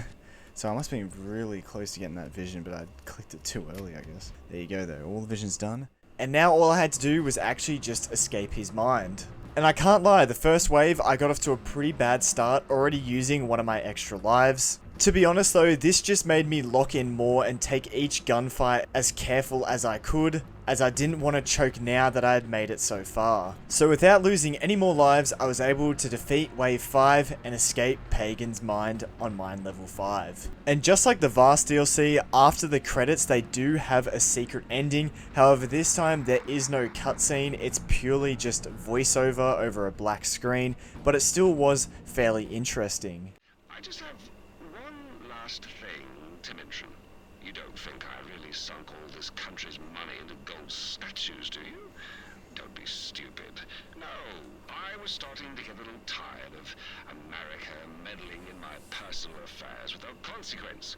I mean, closing trade, sending the CIA, trying to hire you to off me or something. It really pissed me off. So, beneath this palace is, well, what would you call it? A stock? A heap? A gaggle? An enormous fucking vault of nuclear weapons, a fuck ton of them, pointed right at America. Probably, I don't know, somewhere near Montana, to be exact. Doesn't matter. Feel free to use them whenever and however you see fit. Oh, but if I am alive, do warn me first, would you? Enjoy the power, RJ. You deserve it. Love always, Uncle Pagan. Wow. How do I press stop? Damn, so RJ set the nukes off to go to Montana. So Far Cry 5, eh? That's a direct reference to Far Cry 5 and the nuclear bombs that went off. There we go. What's a king to a god? Escape Pagan's mind at mind level 5. Let's go. What's a king to a god? What's a god to a non-believer who don't believe in anything? That means that DLC is done. And now on to the Joseph. Boom, we're getting close. 98%, 100, 100, 100, 100. Just 2 more to do. That's right, it was now time to move on to the third and final villain DLC, Joseph Collapse. Once again, we get a nice little recap of Joseph Seed's story, and this DLC takes place in his mind between the events of Far Cry 5 and Far Cry New Dawn whilst he is in the bunker. And this intro cinematic pretty much sets up the internal struggle of Joseph as he realized that he failed his mission in Far Cry 5, and everything he touched pretty much went bad, and he didn't even end up saving his family or a lot of his followers. And so now he's trying to figure out how he can repent for his sins before Far Cry New Dawn. Once again, it is getting a little bit repetitive, but the actual gameplay opens up the same, introducing us to the mirror and also the weapons locker. And our goal is the exact same as the previous 2 times. We have to escape the father's mind, but this time we are collecting 3 pieces of Joseph's cross. So all the gameplay is exactly the same, it's just of course the map is different and the actual activities you can do once again are slightly different or a different name. And of course every single trophy is exactly the same, except instead of maxing out all the weapon cases or maxing out all 8 powers, you instead have to max out every single trait in the mirror, which is actually probably going to be the most costly one out of those 3 options. Anyway, because everything was the same, I could employ the same strategy that I did with Pagan's DLC, which was to get all the collectible trophies out of the way before escaping Joseph's mind for the first time. And as usual, my first run did end with death, but of course, this was part of the process as I still had to upgrade Joseph. On my next run, I was doing pretty good as I made it to the first cross-piece location, the Hope County Jail. But just like in Pagan's DLC, a glitch ruined my run. I have no idea how this happened, but I somehow got stuck between this bus and these barbed wire barricades, and I thought I was going to have to restart. But the luckiest thing ever happened. Some enemies started walking nearby to me, and it gave me the option to take one of them down. Bro, I can't. Surely, yes, let me do a takedown. Oh my god. Oh my god, I can't believe that worked. Holy crap, that was so lucky. I was literally stuck there, bro. I was literally stuck there. Oh my, that is actually insane that that worked out like that. I literally would have been stuffed. And thank goodness I was able to get out of that situation, because this run ended up being very successful as I cleared almost half of the map before even getting my first cross piece. I then decided to have a break, and when I got back on the next day, I decided to complete more of the map, and eventually I did end up getting to my first cross piece. And this first location I went to was actually New Eden, which is of course from New Dawn. So even though this is in Joseph's head while he's still in the bunker, he was somehow able to picture what the future was going to look like for him. As this quest involved us trying to save Ethan, who obviously Joseph didn't actually know about at this stage. And I can't lie, this first quest was actually kind of difficult, even though all I had to do was destroy Ethan's bindings by destroying these grotesque, corrupted blob things on different roofs. It was really difficult because heaps of enemies continued to spawn in. And after destroying the 3 bindings, you have to pick up a body of Ethan and take him back to where his other body is, and along the way even more enemies spawn in. But at this point I had upgraded Joseph and gotten a lot of good weapons, so I was pretty much ready to complete the rest of this level 1 difficulty, so in the end I did get the cross piece. Before getting the next cross piece, I continued to do more exploration, and I ended up finding the final weapon case unlock, meaning all I had to do was complete it, and the first trophy of this DLC was mine. Alright, this will be a trophy, because I'm pretty sure this is the final weapon case. Pretty sure, LMG. Test of Faith machine gun, there we go. Prepper. Unlock all weapons in Joseph's armory. Yes, sir. Following that, I made my way to the second cross-piece location, which was Fall Ends Church. And this was definitely the easiest cross-piece out of the 3, as again, I had to destroy these corrupted blob things, but I could almost do it in a stealthy manner without alerting too many enemies. And as soon as all 3 were destroyed, a final one spawned in the church, and after destroying that, I also had to take out Jerome Jeffries. And as simple as that, the second cross piece was now mine. And directly after getting this cross piece, I got myself a vision, and surprisingly this was actually the final vision I needed for the trophy, so apparently the third cross piece location, Hope County Jail, didn't have any visions, and all the other visions I got by completing the side quests.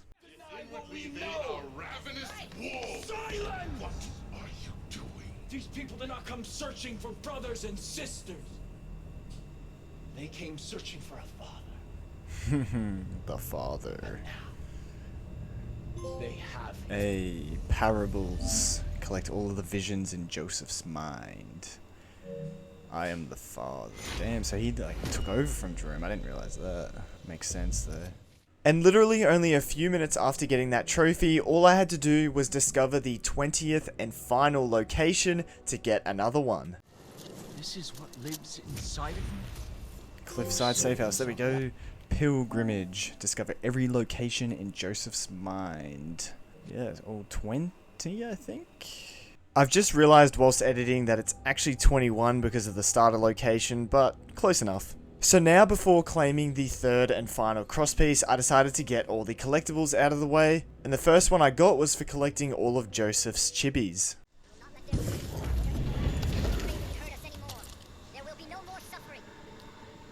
Boom. False idols. Collect all of the Joseph chibis. Yes, sir. And I then, of course, collected the rest of the diary pages as well. Alright, now, I don't know how I missed this either last time, but let's get it. Family history.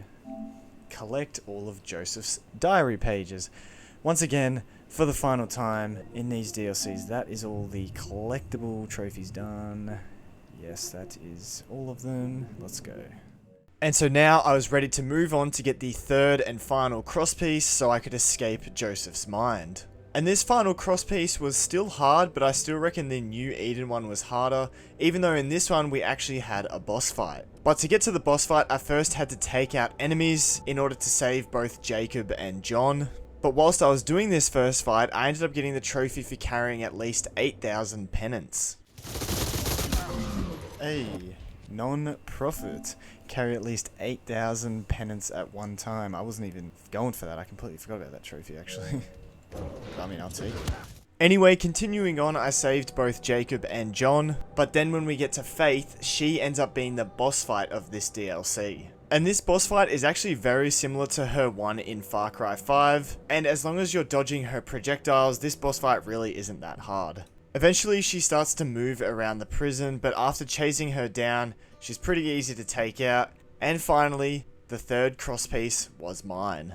And so now it was time to head back to the garden to escape Joseph's mind. Upon returning, I was once again given another chance to upgrade a final few things, and as you just saw, I still wasn't upgrading the weapons cases, and instead I had my full focus on the mirror as I knew this was a trophy. After gearing up, I was now ready to start the final 5 waves. And as I said with Pagan's DLC, this really was not that hard, as I was pretty much an expert at this now, especially because I had upgraded Joseph so much, and it was still on the base level difficulty, so I got through these final 5 waves without any issues. And as soon as those exit doors were open, I was out of there. Move forward. Don't look back. Yes, all is forgiven, my child. Doubt has made you stronger. It has made you more obedient. This is good. Only you? No, maybe not. Where's the theme of Far Cry 5? Okay, this music's... can barely hear it. I'm gonna skip, and I'm gonna get my trophy. Hey, a new dawn. Successfully escape Joseph's mind. Oh, look how close we were to the 25,000 one.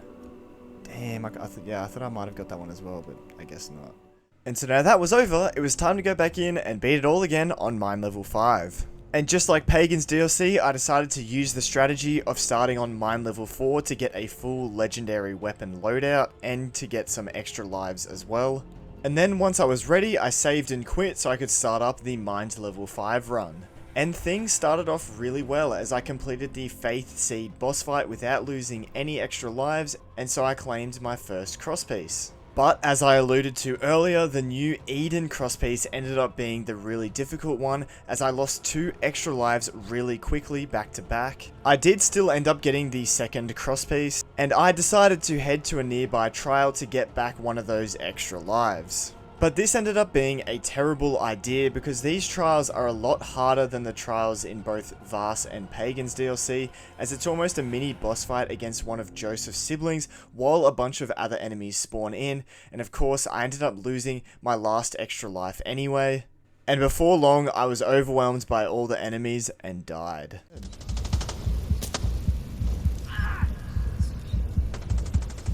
I'm literally... I can't... No.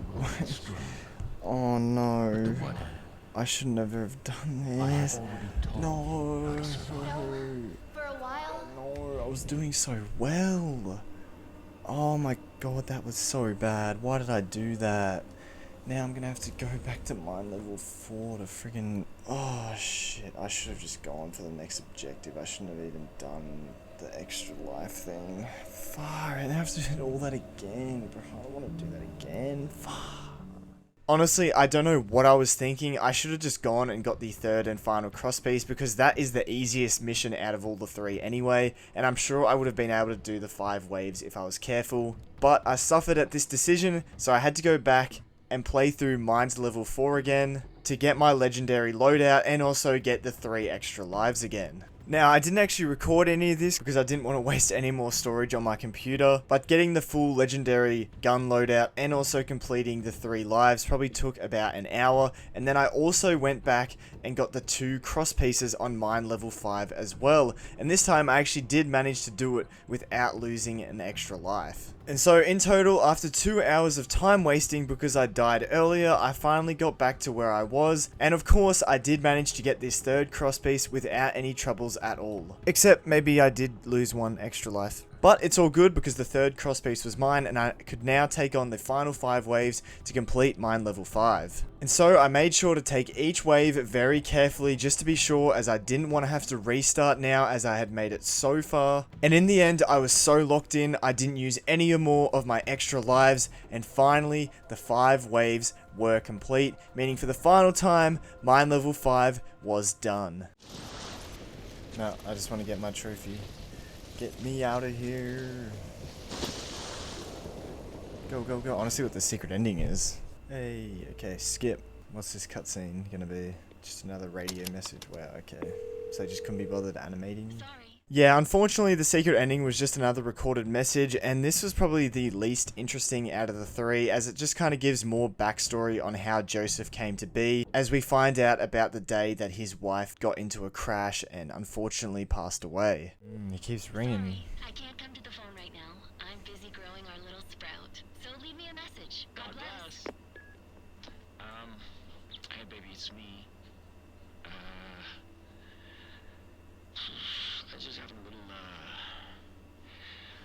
I just haven't heard from you, and usually you're pretty good about calling me back, so just give me a call, okay? I'm worried. I love you so much. Can't wait to kiss that belly when you get back home. Bye.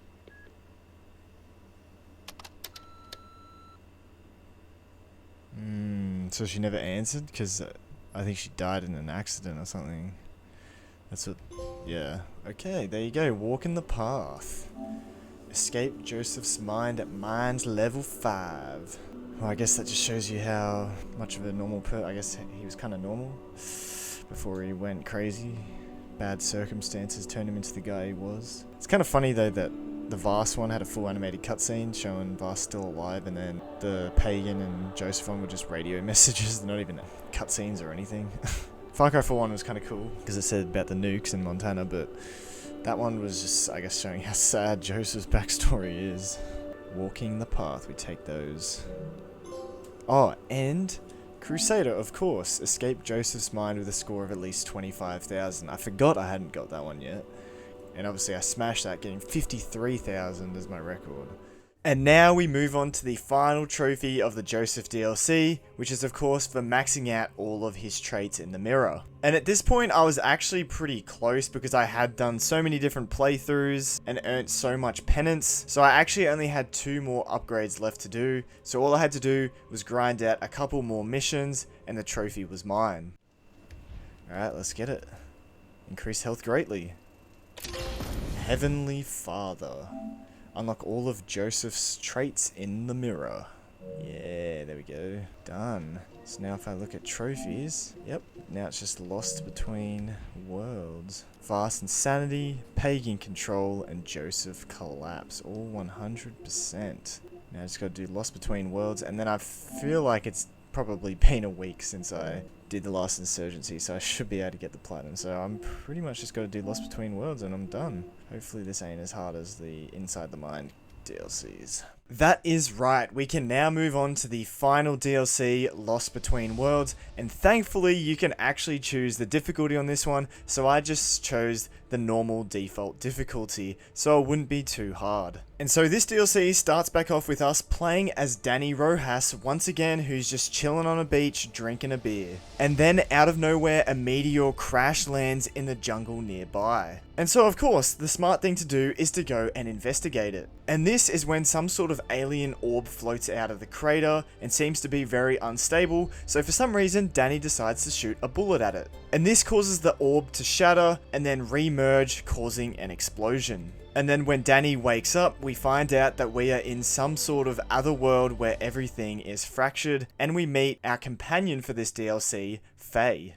She actually saved us despite us destroying her vessel, and she describes herself as a non-corporeal extraterrestrial consciousness. Or I guess some sort of really advanced alien life form. Anyway, she then informs us that we are now stuck here for 5 million years until the vessel assistance arrives. And this is where Danny asks, what is this place? And we get a title card for Last Between Worlds. It's kind of hard to explain where we are, so I'll just let Faye in-game tell you.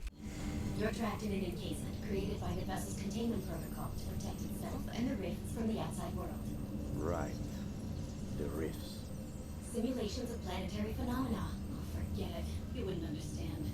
The point is, your primitive weapon fractured the rifts, rendering them unfit for study and trapping us here together. The visuals are insane. Only because it was already damaged by the landing. 5 shards are missing from my vessel, likely thrown into the rifts. Lost between worlds. Lost Between Worlds. Oh my god, she said the title. So, if I get the 5 shards from these planetary simulation things, can you fix your ship and get us out of this encasement? Get the shards? In that meat sack? The containment protocol will kill you on sight, Danny Rojas. Just Danny's fine. In this intro, we are also introduced to glints, which are the currency in this DLC. And essentially, if you have 100 of them, you are able to retry the current rift that you are on when you die without having to go all the way back to the first rift. And that's pretty much all the glints can be spent on. In terms of rifts, we actually now enter into our first portal to visit our first rift. And essentially, a rift is just a different level. And this is where we are introduced to the rift map. Each rift you enter normally has 2 different portal exits, and depending on which one you choose, will take you to a different rift. And so when you die, if you have a 100 glints, you can just retry that same rift, but if you don't have 100 glints, you have to go all the way back to this first rift again and restart your route. And so every rift is always the same. For example, this first one is always the Fractured Fortress. And this first rift kind of just teaches you the mechanics of how this DLC is going to work, as you are given a gun to start off with, and then the game introduces a new mechanic called chromatic combat. And essentially all it means is that enemies that are blue, you have to switch your weapon to blue bullets to do damage to them, and enemies that are red, you need to switch to red bullets to do damage to them. So not really that in-depth of a mechanic, but I guess it does add a little bit more variety compared to the base game and other DLCs. From there, Fractured Fortress allows you to choose from 4 different paths depending on what gun you want and what utility item you want. In the end, I chose the LMG and the throwing axe. Depending on which route you choose, you then just have to solve some sort of simple puzzle, and then at the end of the path, you are rewarded with your weapon and item. And from there, this leads to the final 2 portals at the end of the level, and you get to choose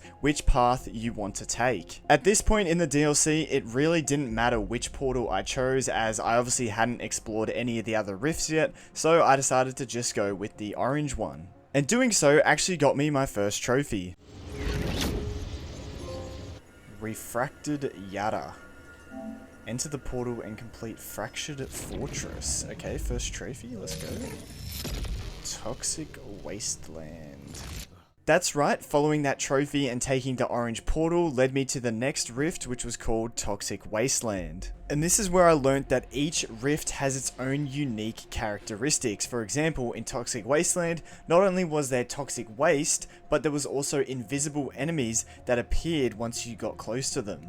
I also learnt about shortcuts that I would unlock once I got a certain item. In this case, I needed some C4. Another item I would need was the Rift Key, and the final shortcut item was the grappling hook. And these shortcuts would come in very handy, especially when I was going for the speedrun trophy later on. In this level, I also learnt that you could find new weapons and items on each different rift level, and when you died, your weapons wouldn't save, so it was helpful to know where these locations were if you didn't start off with a good enough weapon that you liked. Unfortunately, before getting to the end of this level though, I did end up having my first death, and I decided to use the 100 glints to give the level another go. But on this second attempt, I ended up dying once again, so I actually had to restart from the very beginning this time. Honestly, this level wasn't hard, I just wasn't locked in enough and I just kept dying stupidly, so I decided to lock in and actually make it to the end of the level and reach the next portal. I once again decided to take the orange portal, and this led to the rift called Light the Way. As the name suggests, the unique feature of this level was to solve some light puzzles. But other than that, nothing really important happened, so let's move on. I once again decided that I was going to take the orange portal, and this led to the rift called Mountain Scramble. And the unique feature for this level was that a gigantic purple tornado thing was chasing after you, and if you got caught by it, you would obviously die. So you have to quickly make your way down the mountain before that happens, of course fighting enemies along the way. Towards the end of the level, unfortunately I died to a rocket launcher enemy, but luckily I had 100 glints, so I was able to retry the rift. And on the second attempt, I made sure to take out these rocket launcher enemies before they were able to kill me. Just after that, I made it to the portals where I once again kept the theme by choosing the orange one. And this took me to the rift known as Color Combat. And this level is also where I'd be able to get my first shard, which also provided the unique feature of this level, which is that it gives you a color shield. And the shield matches whatever color ammo you have out at the same time. So for example, when I have blue ammo, I also have a blue shield, and this means I am immune to red enemies, and vice versa. But of course, this means if you have the blue shield out, you're immune to red enemies, but you also can't damage red enemies. So it's a balancing act of keeping yourself safe or making yourself vulnerable so you can take out the enemies. And this is where our first miscellaneous trophy comes into play, as on this specific level, I had to complete it without my health falling to a critical level.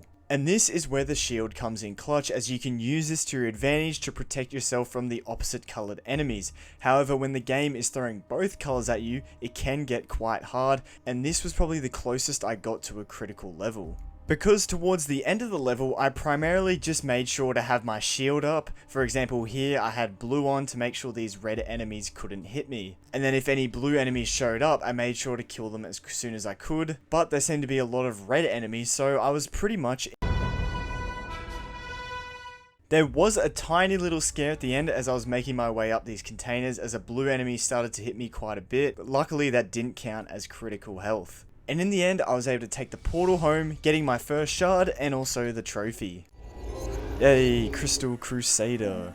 Complete color combat without Danny's health falling to a critical level. Hey, with the shield, it's not too bad, that one. From there, we get a cutscene returning back to the start where we put our first shard piece back into the vessel.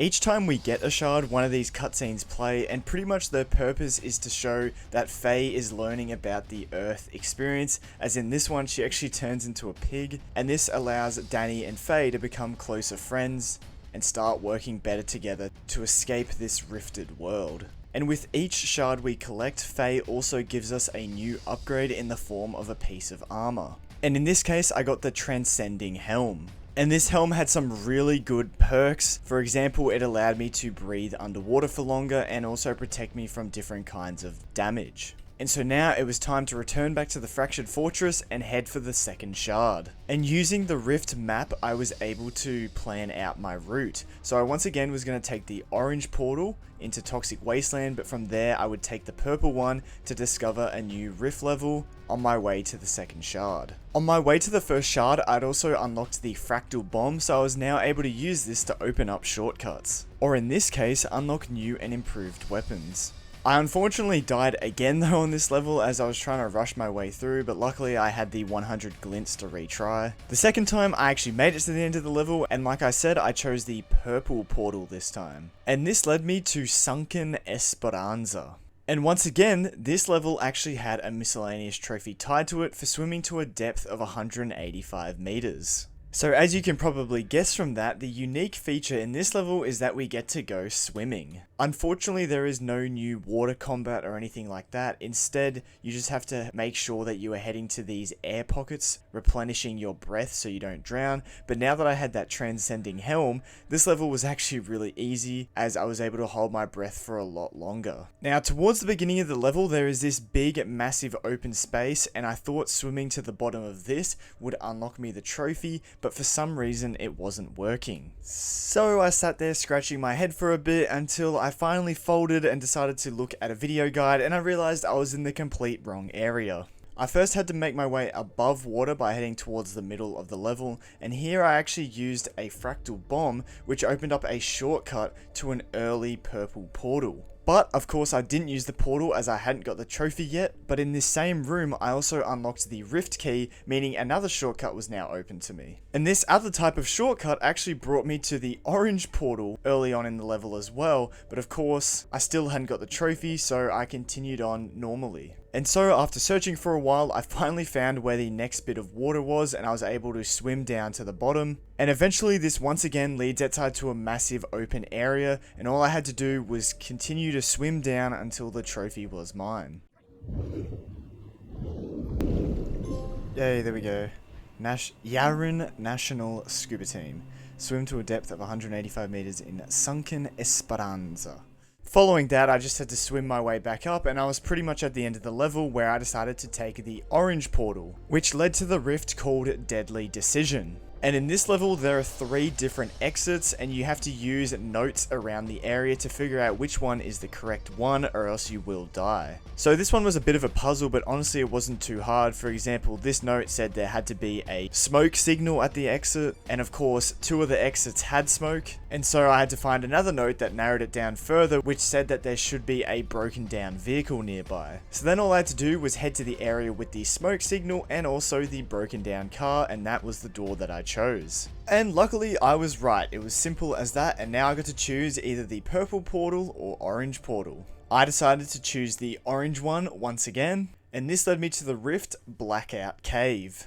And the unique feature about this level is that it was essentially a really dark maze, so the shard lit your way, but you could also hear music in the correct direction, so I could almost describe it as being very similar to the Lost Woods. If you've ever played Legend of Zelda Ocarina of Time, it's pretty much the same concept as that. There were a few hazards in this level that could have caused my death, but it wasn't really that hard, so in the end, I was able to get my second shard. This time we get another cutscene returning the second shard, and Faye turns from a pig into a dog. There's a bit of a funny gag where she keeps killing us over and over again because she now has the instincts of a dog, but in the end, she gives us our new armor piece, which were the crystalline gauntlets, which had some really great perks and once again just made us stronger in general. Now it was once again time to jump back into the Fractured Fortress on our way to the third shard. And for the first time, I actually chose the purple portal, which led to a new rift called the Maze. And just as the name implies, the unique feature of this level is that it was literally a maze, and you just had to make your way towards the middle where the portals were located. Surprisingly, there was also a miscellaneous trophy tied to this level, which was for taking out 10 defense units with melee attacks in one run. So, pretty self-explanatory, but every time I saw an enemy, I would make sure to take them out with a melee attack, and luckily, now that I had the gauntlets, this actually unlocked me the ability of being able to do machete kills from in front of enemies, making this trophy a lot easier as takedowns counted towards the melee kill count. However, there were also animal enemies throughout this level, so all I did was damage them with my gun first before finishing them off with a melee swipe. So before long, the trophy was mine.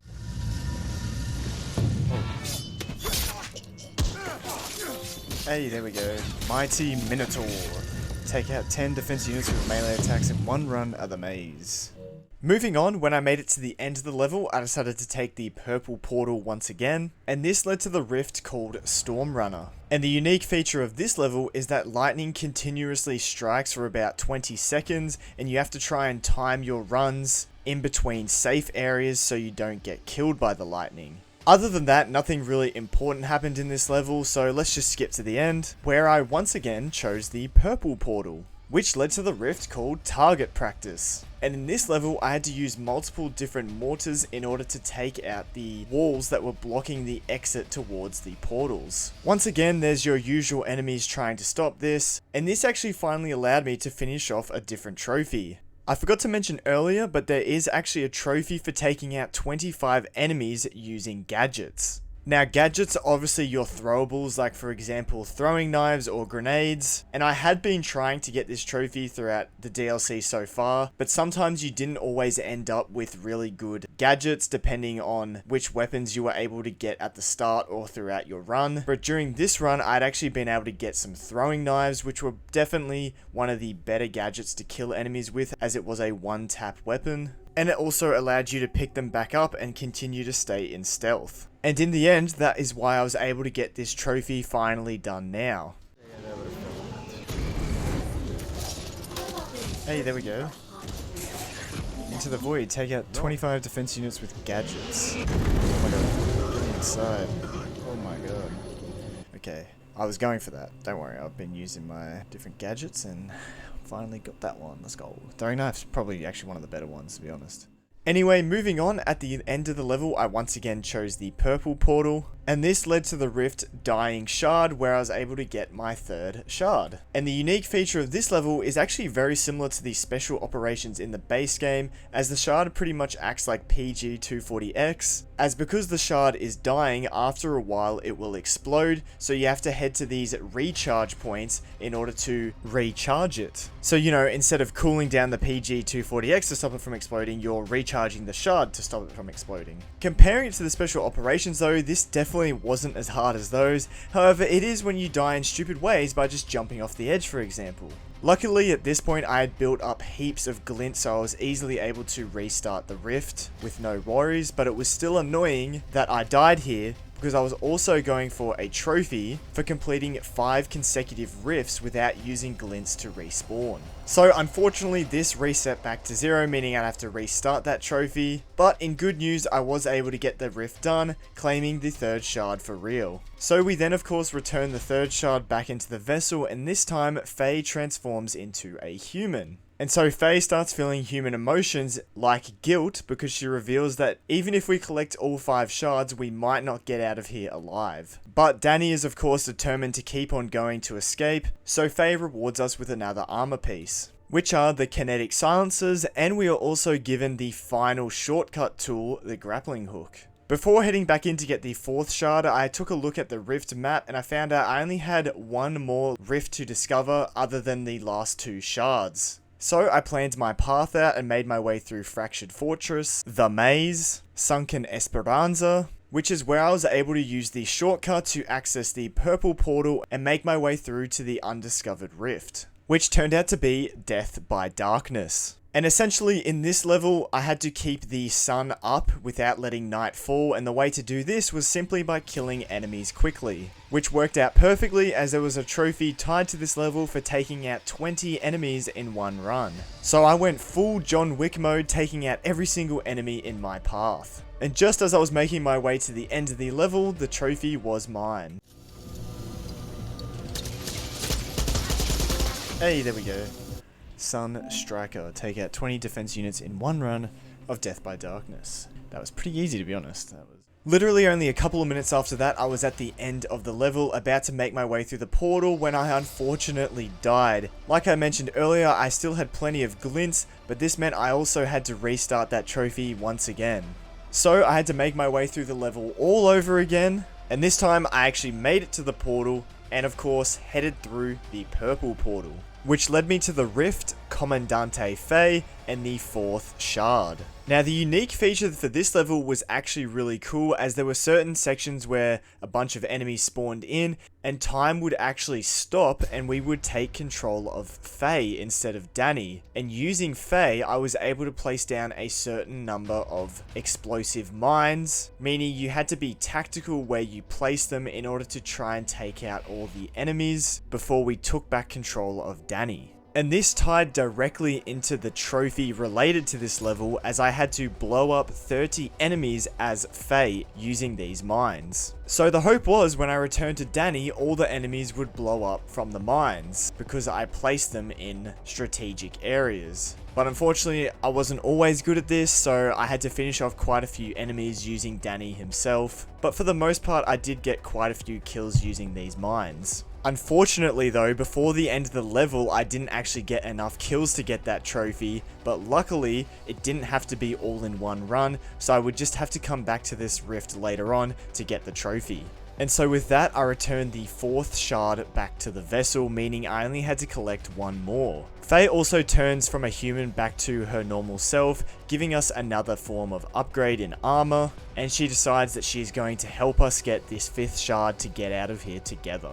And the armor piece I got was actually the light speeders, some footwear, and this greatly improved movement speed, so this was going to be super useful for getting the speed run complete, and in general just making my way through the levels quicker. And so with that, I had one final rift to discover, which was of course where the final shard was. So I once again speed ran my way through Fractured Fortress, and then Toxic Wasteland, then Sunken Esperanza, Deadly Decision, and from there I chose the purple portal, which led to the final rift location called Surging Shard. And so the unique feature for this level is that using the shard, you have to head to these nearby shard pillars and charge them up by standing near them with the shard. Doing so causes the pillar to explode, which finally allows you to open up and head to the next area. And you pretty much just continue to do this for the rest of the level as you defend each pillar from enemies that are attacking. And after charging and destroying the final one, the bridge now appeared, allowing me to exit via the portal, and doing so unlocked me a trophy. Let's see what happens. Hey, Intergalactic Mechanic. Collect all 5 vessel shards. Hey, now you're rifting. Complete 5 consecutive rifts without using glints to respawn. Oh, let's go. Finally got that one. I should have got that one ages ago. So yeah, I finally got that trophy out of the way as well. As by speedrunning to this last shard, I knew what I was doing, I had really good armor, so it was pretty easy to not die. Anyway, this now brings us to Danny finally putting the last shard back in the vessel. And everything seems normal at first, but then the vessel starts going all schizo and attacking us. So Faye gives us our last armor upgrade. She then heads inside the vessel to try and stop it, and after the loading screen, this loads up the final boss fight of the DLC against the Dunia vessel, which I'm pretty sure is a reference to the Dunia engine, which is what every single Far Cry game has run on since Far Cry 2.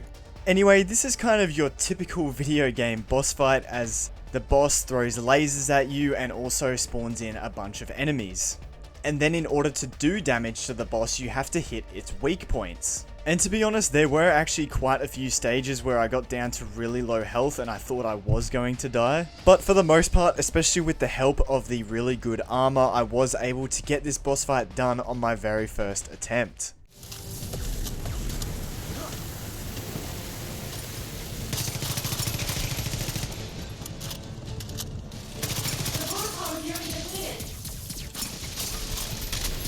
Oh my god, we're so close, come on.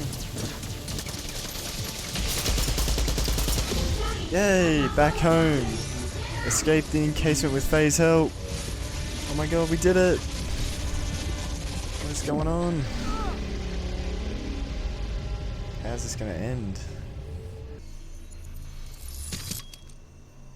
We're just back in Yada? Oh, we did it. Danny, it worked. I can go home and teach the Fae about mistakes. I will be worshipped as a god. Cool. Maybe learn to be humble next. Humble? Perhaps you can teach me after I impart my wisdom. Our colony is only 9.3 million Earth years away.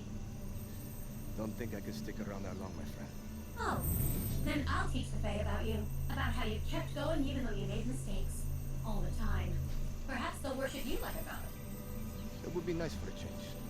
So, guess this is it. Yes. Goodbye, my friend.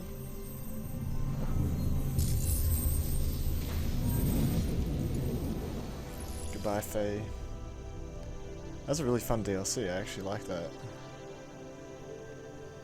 That was like probably my favourite thing in the game, honestly. Hey. Lost Between Worlds. You know, that was a great DLC, I really enjoyed that. I highly recommend people play that.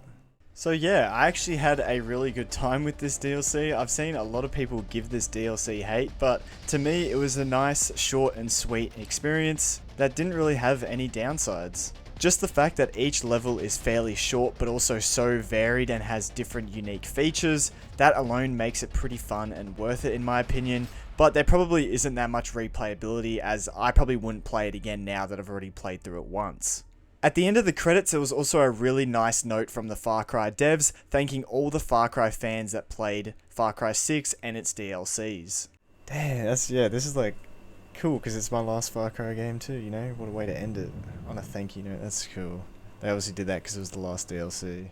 So that note really felt like a true send-off of the series, especially now that I had played and completed every game. Except I wasn't quite done as I still had to get the final few trophies to 100% this game. So I hopped back into Lost Between Worlds to get the final 2 trophies in this DLC. And so now that I had the full armor set, I was ready to give the speedrun a go.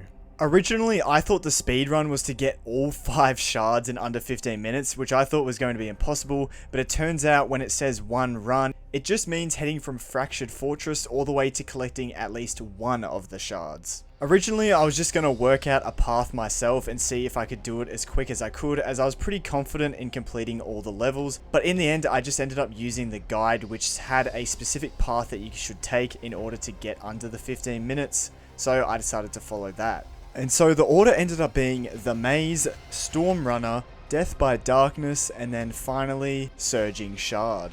So now moving on to the actual reasons why. In Fractured Fortress there is a puzzle here that you can do the same combination every time and it will always unlock the path. And then moving on to the maze, you think this would be hard as you could get lost, but not really. You kind of just have to look up into the sky and see where the middle part is and make your way there, and eventually very quickly you can get to the portals. And then Storm Runner is almost designed for speedrunning, as you do have to be careful of the lightning strikes making your way between safe areas. But for the most part, if you just run quickly and be somewhat careful, you can make it to the end of the level in under 2 minutes. However, I was pretty dumb and accidentally went through the wrong portal, taking me to target practice. So silly me was going to have to retry the speedrun, because this level would probably take too long, but in the end I actually used this to my advantage, as from target practice I could head to the level Commandante Faye, where I could finish off the other miscellaneous trophy.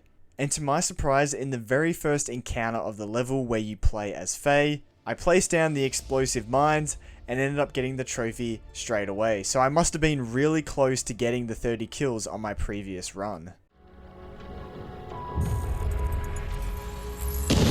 Hey, first one, Demolitions Expert, blow up 30 defense units as Faye in Commandante Faye. I was that close, are you kidding me? Shit. Following that, I went back to the very start, and this time I was locked in to get the speedrun complete. So I made my way through those same 3 first levels, and this time I made sure to choose the orange portal, the correct one, which took me to Death by Darkness. And once again, this was just kind of another speedrun level, as the objective is literally to kill enemies as quick as you can so the sun stays in the sky. So again, this level was really easy to run through and complete in under 3 minutes. I then made my way through the orange portal into Surging Shard, and even though there was a sort of time limit on this level, as you had to wait near these pillars until they blew up, but at this point I had saved so much time that all I had to do was make sure I was standing next to them and moving between them as quick as I could, and the level was complete in no time. We got like 12. We got like 2 or 3 minutes, so we should be right here. Kinda cutting it close, but not too bad.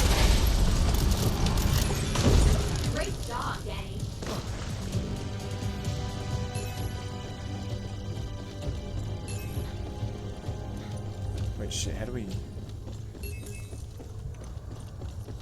get up through here?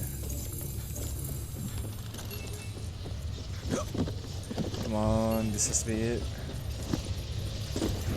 Surely that was, yeah, flawless clarity. Complete a run in Lost Between Worlds in 15 minutes. Look at that 99% trophy progress, yes.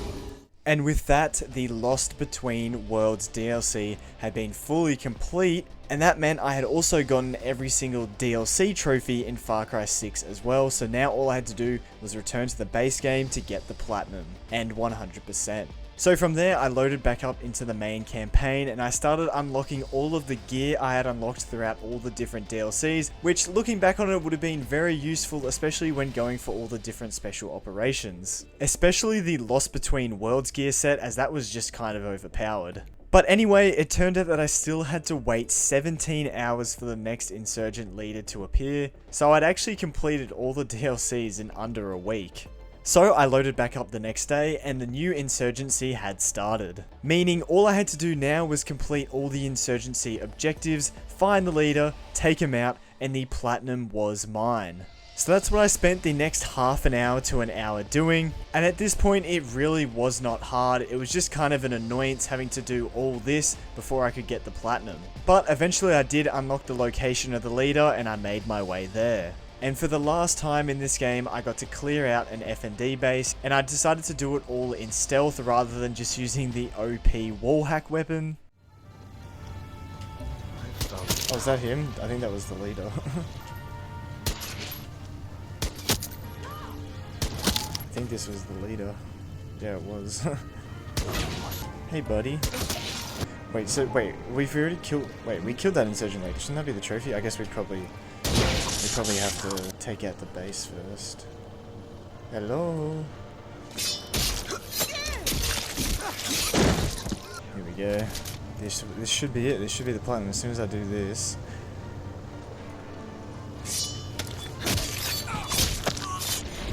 Boom. Just give me my trophy. Come on. Surely. That's the insurgency completed? I killed the final... I mean, I already killed the insurgent leader, so I hope it pops. I'm assuming it pops after I've obviously done this, so... Please? Yes! Oh no, you don't! Take out 3 insurgent leaders. Let's go. Insurgency crushed. Yes! And look at that. Total trophy progress 100%. Oh my god, I've done it. I've done it. Yes! Conquistador! Unlock all trophies in Far Cry 6. Let's go! Oh my god, the platinum and the 100%. Let's go! And that's officially every single Far Cry game done. Oh my god, what a journey. I can't believe I've finally done it. Conquistador. Oh my god, what a journey. Wow. I actually cannot believe that. Time to uninstall, eh? How many hours? 108. Okay, I don't think that's updated yet. I go trophies, look, I mean, okay, ignore that game, ignore Black Flag, but look at that. I mean, if you count Xbox as well, where I did Far Cry Classic, Instincts Predator, and Far Cry 2, and then obviously on PlayStation, Far Cry 3 Classic Edition, Far Cry 3 Blood Dragon Classic Edition, Far Cry 4, Far Cry Primal, Far Cry 5, Far Cry New Dawn, and now Far Cry 6 has been done. My 41st platinum. Let's go. And all the DLCs done too. 1, 2, 3, 4, 5, 6 DLCs. 6 of them. The most. There you go. 109 hours. It took me longer than Death Stranding and Forbidden West. It joins Forbidden West, Death Stranding, and Helldivers as the games I played over 100 hours of.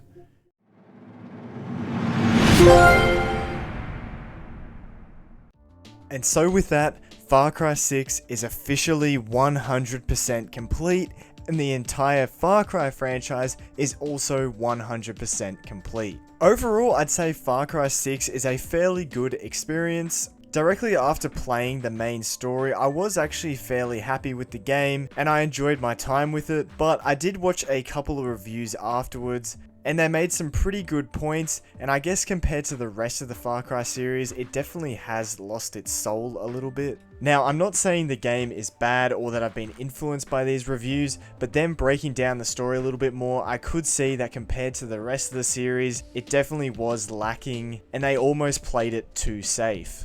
Overall, I'd still say that Far Cry 6 obviously has the best graphics in the series, probably the best actual gameplay, but in terms of some of the gameplay features and systems, for example, there being no skill tree and that being replaced by gear having certain abilities, that was not really that good of an implementation, and the story probably is one of the weaker ones out of all the games. So I still had a good time, but at this point I was also becoming a little bit burnt out on the series. So after playing through all the Far Cry games, Far Cry 6 probably wouldn't be in my top 3. It would be more ranked towards the middle tier, lower tier of the games. But now in terms of DLC, this is where the game is sort of saved, as the villain DLCs are really great in terms of story content, revealing more of the villains' backstories in the previous game, making them just even better than before. And then I actually really enjoyed the Lost Between Worlds DLC and liked the variety of it and how it actually was sort of different to your typical Far Cry experience. But the Special Expedition DLCs, we don't talk about those. I could not care less.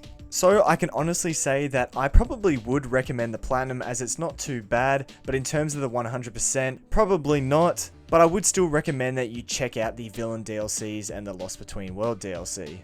All in all, I've had a great time playing through the entirety of the Far Cry franchise, especially considering I'd never played a Far Cry game before, and I'd just like to say thank you to all those that have stuck around this entire series and watched every single video. And a massive thank you to all those that have made it to the end of this video. I know it's an absolute behemoth of a video, and honestly, I would like to hear your guys' feedback. Do you want to keep seeing videos this long? I think I should probably cut them down a little bit. In all honesty, I think an hour and a half to 2 hours is probably the max I want to do, as I feel like this is kind of pushing it, but it kind of had to be done for this game because there was so much trophies, 100 of them, and also a lot of content in the base game and DLC. Anyway, let me know down in the comments below your thoughts, and if you have made it this far in the video, comment down below, Far Cry is complete.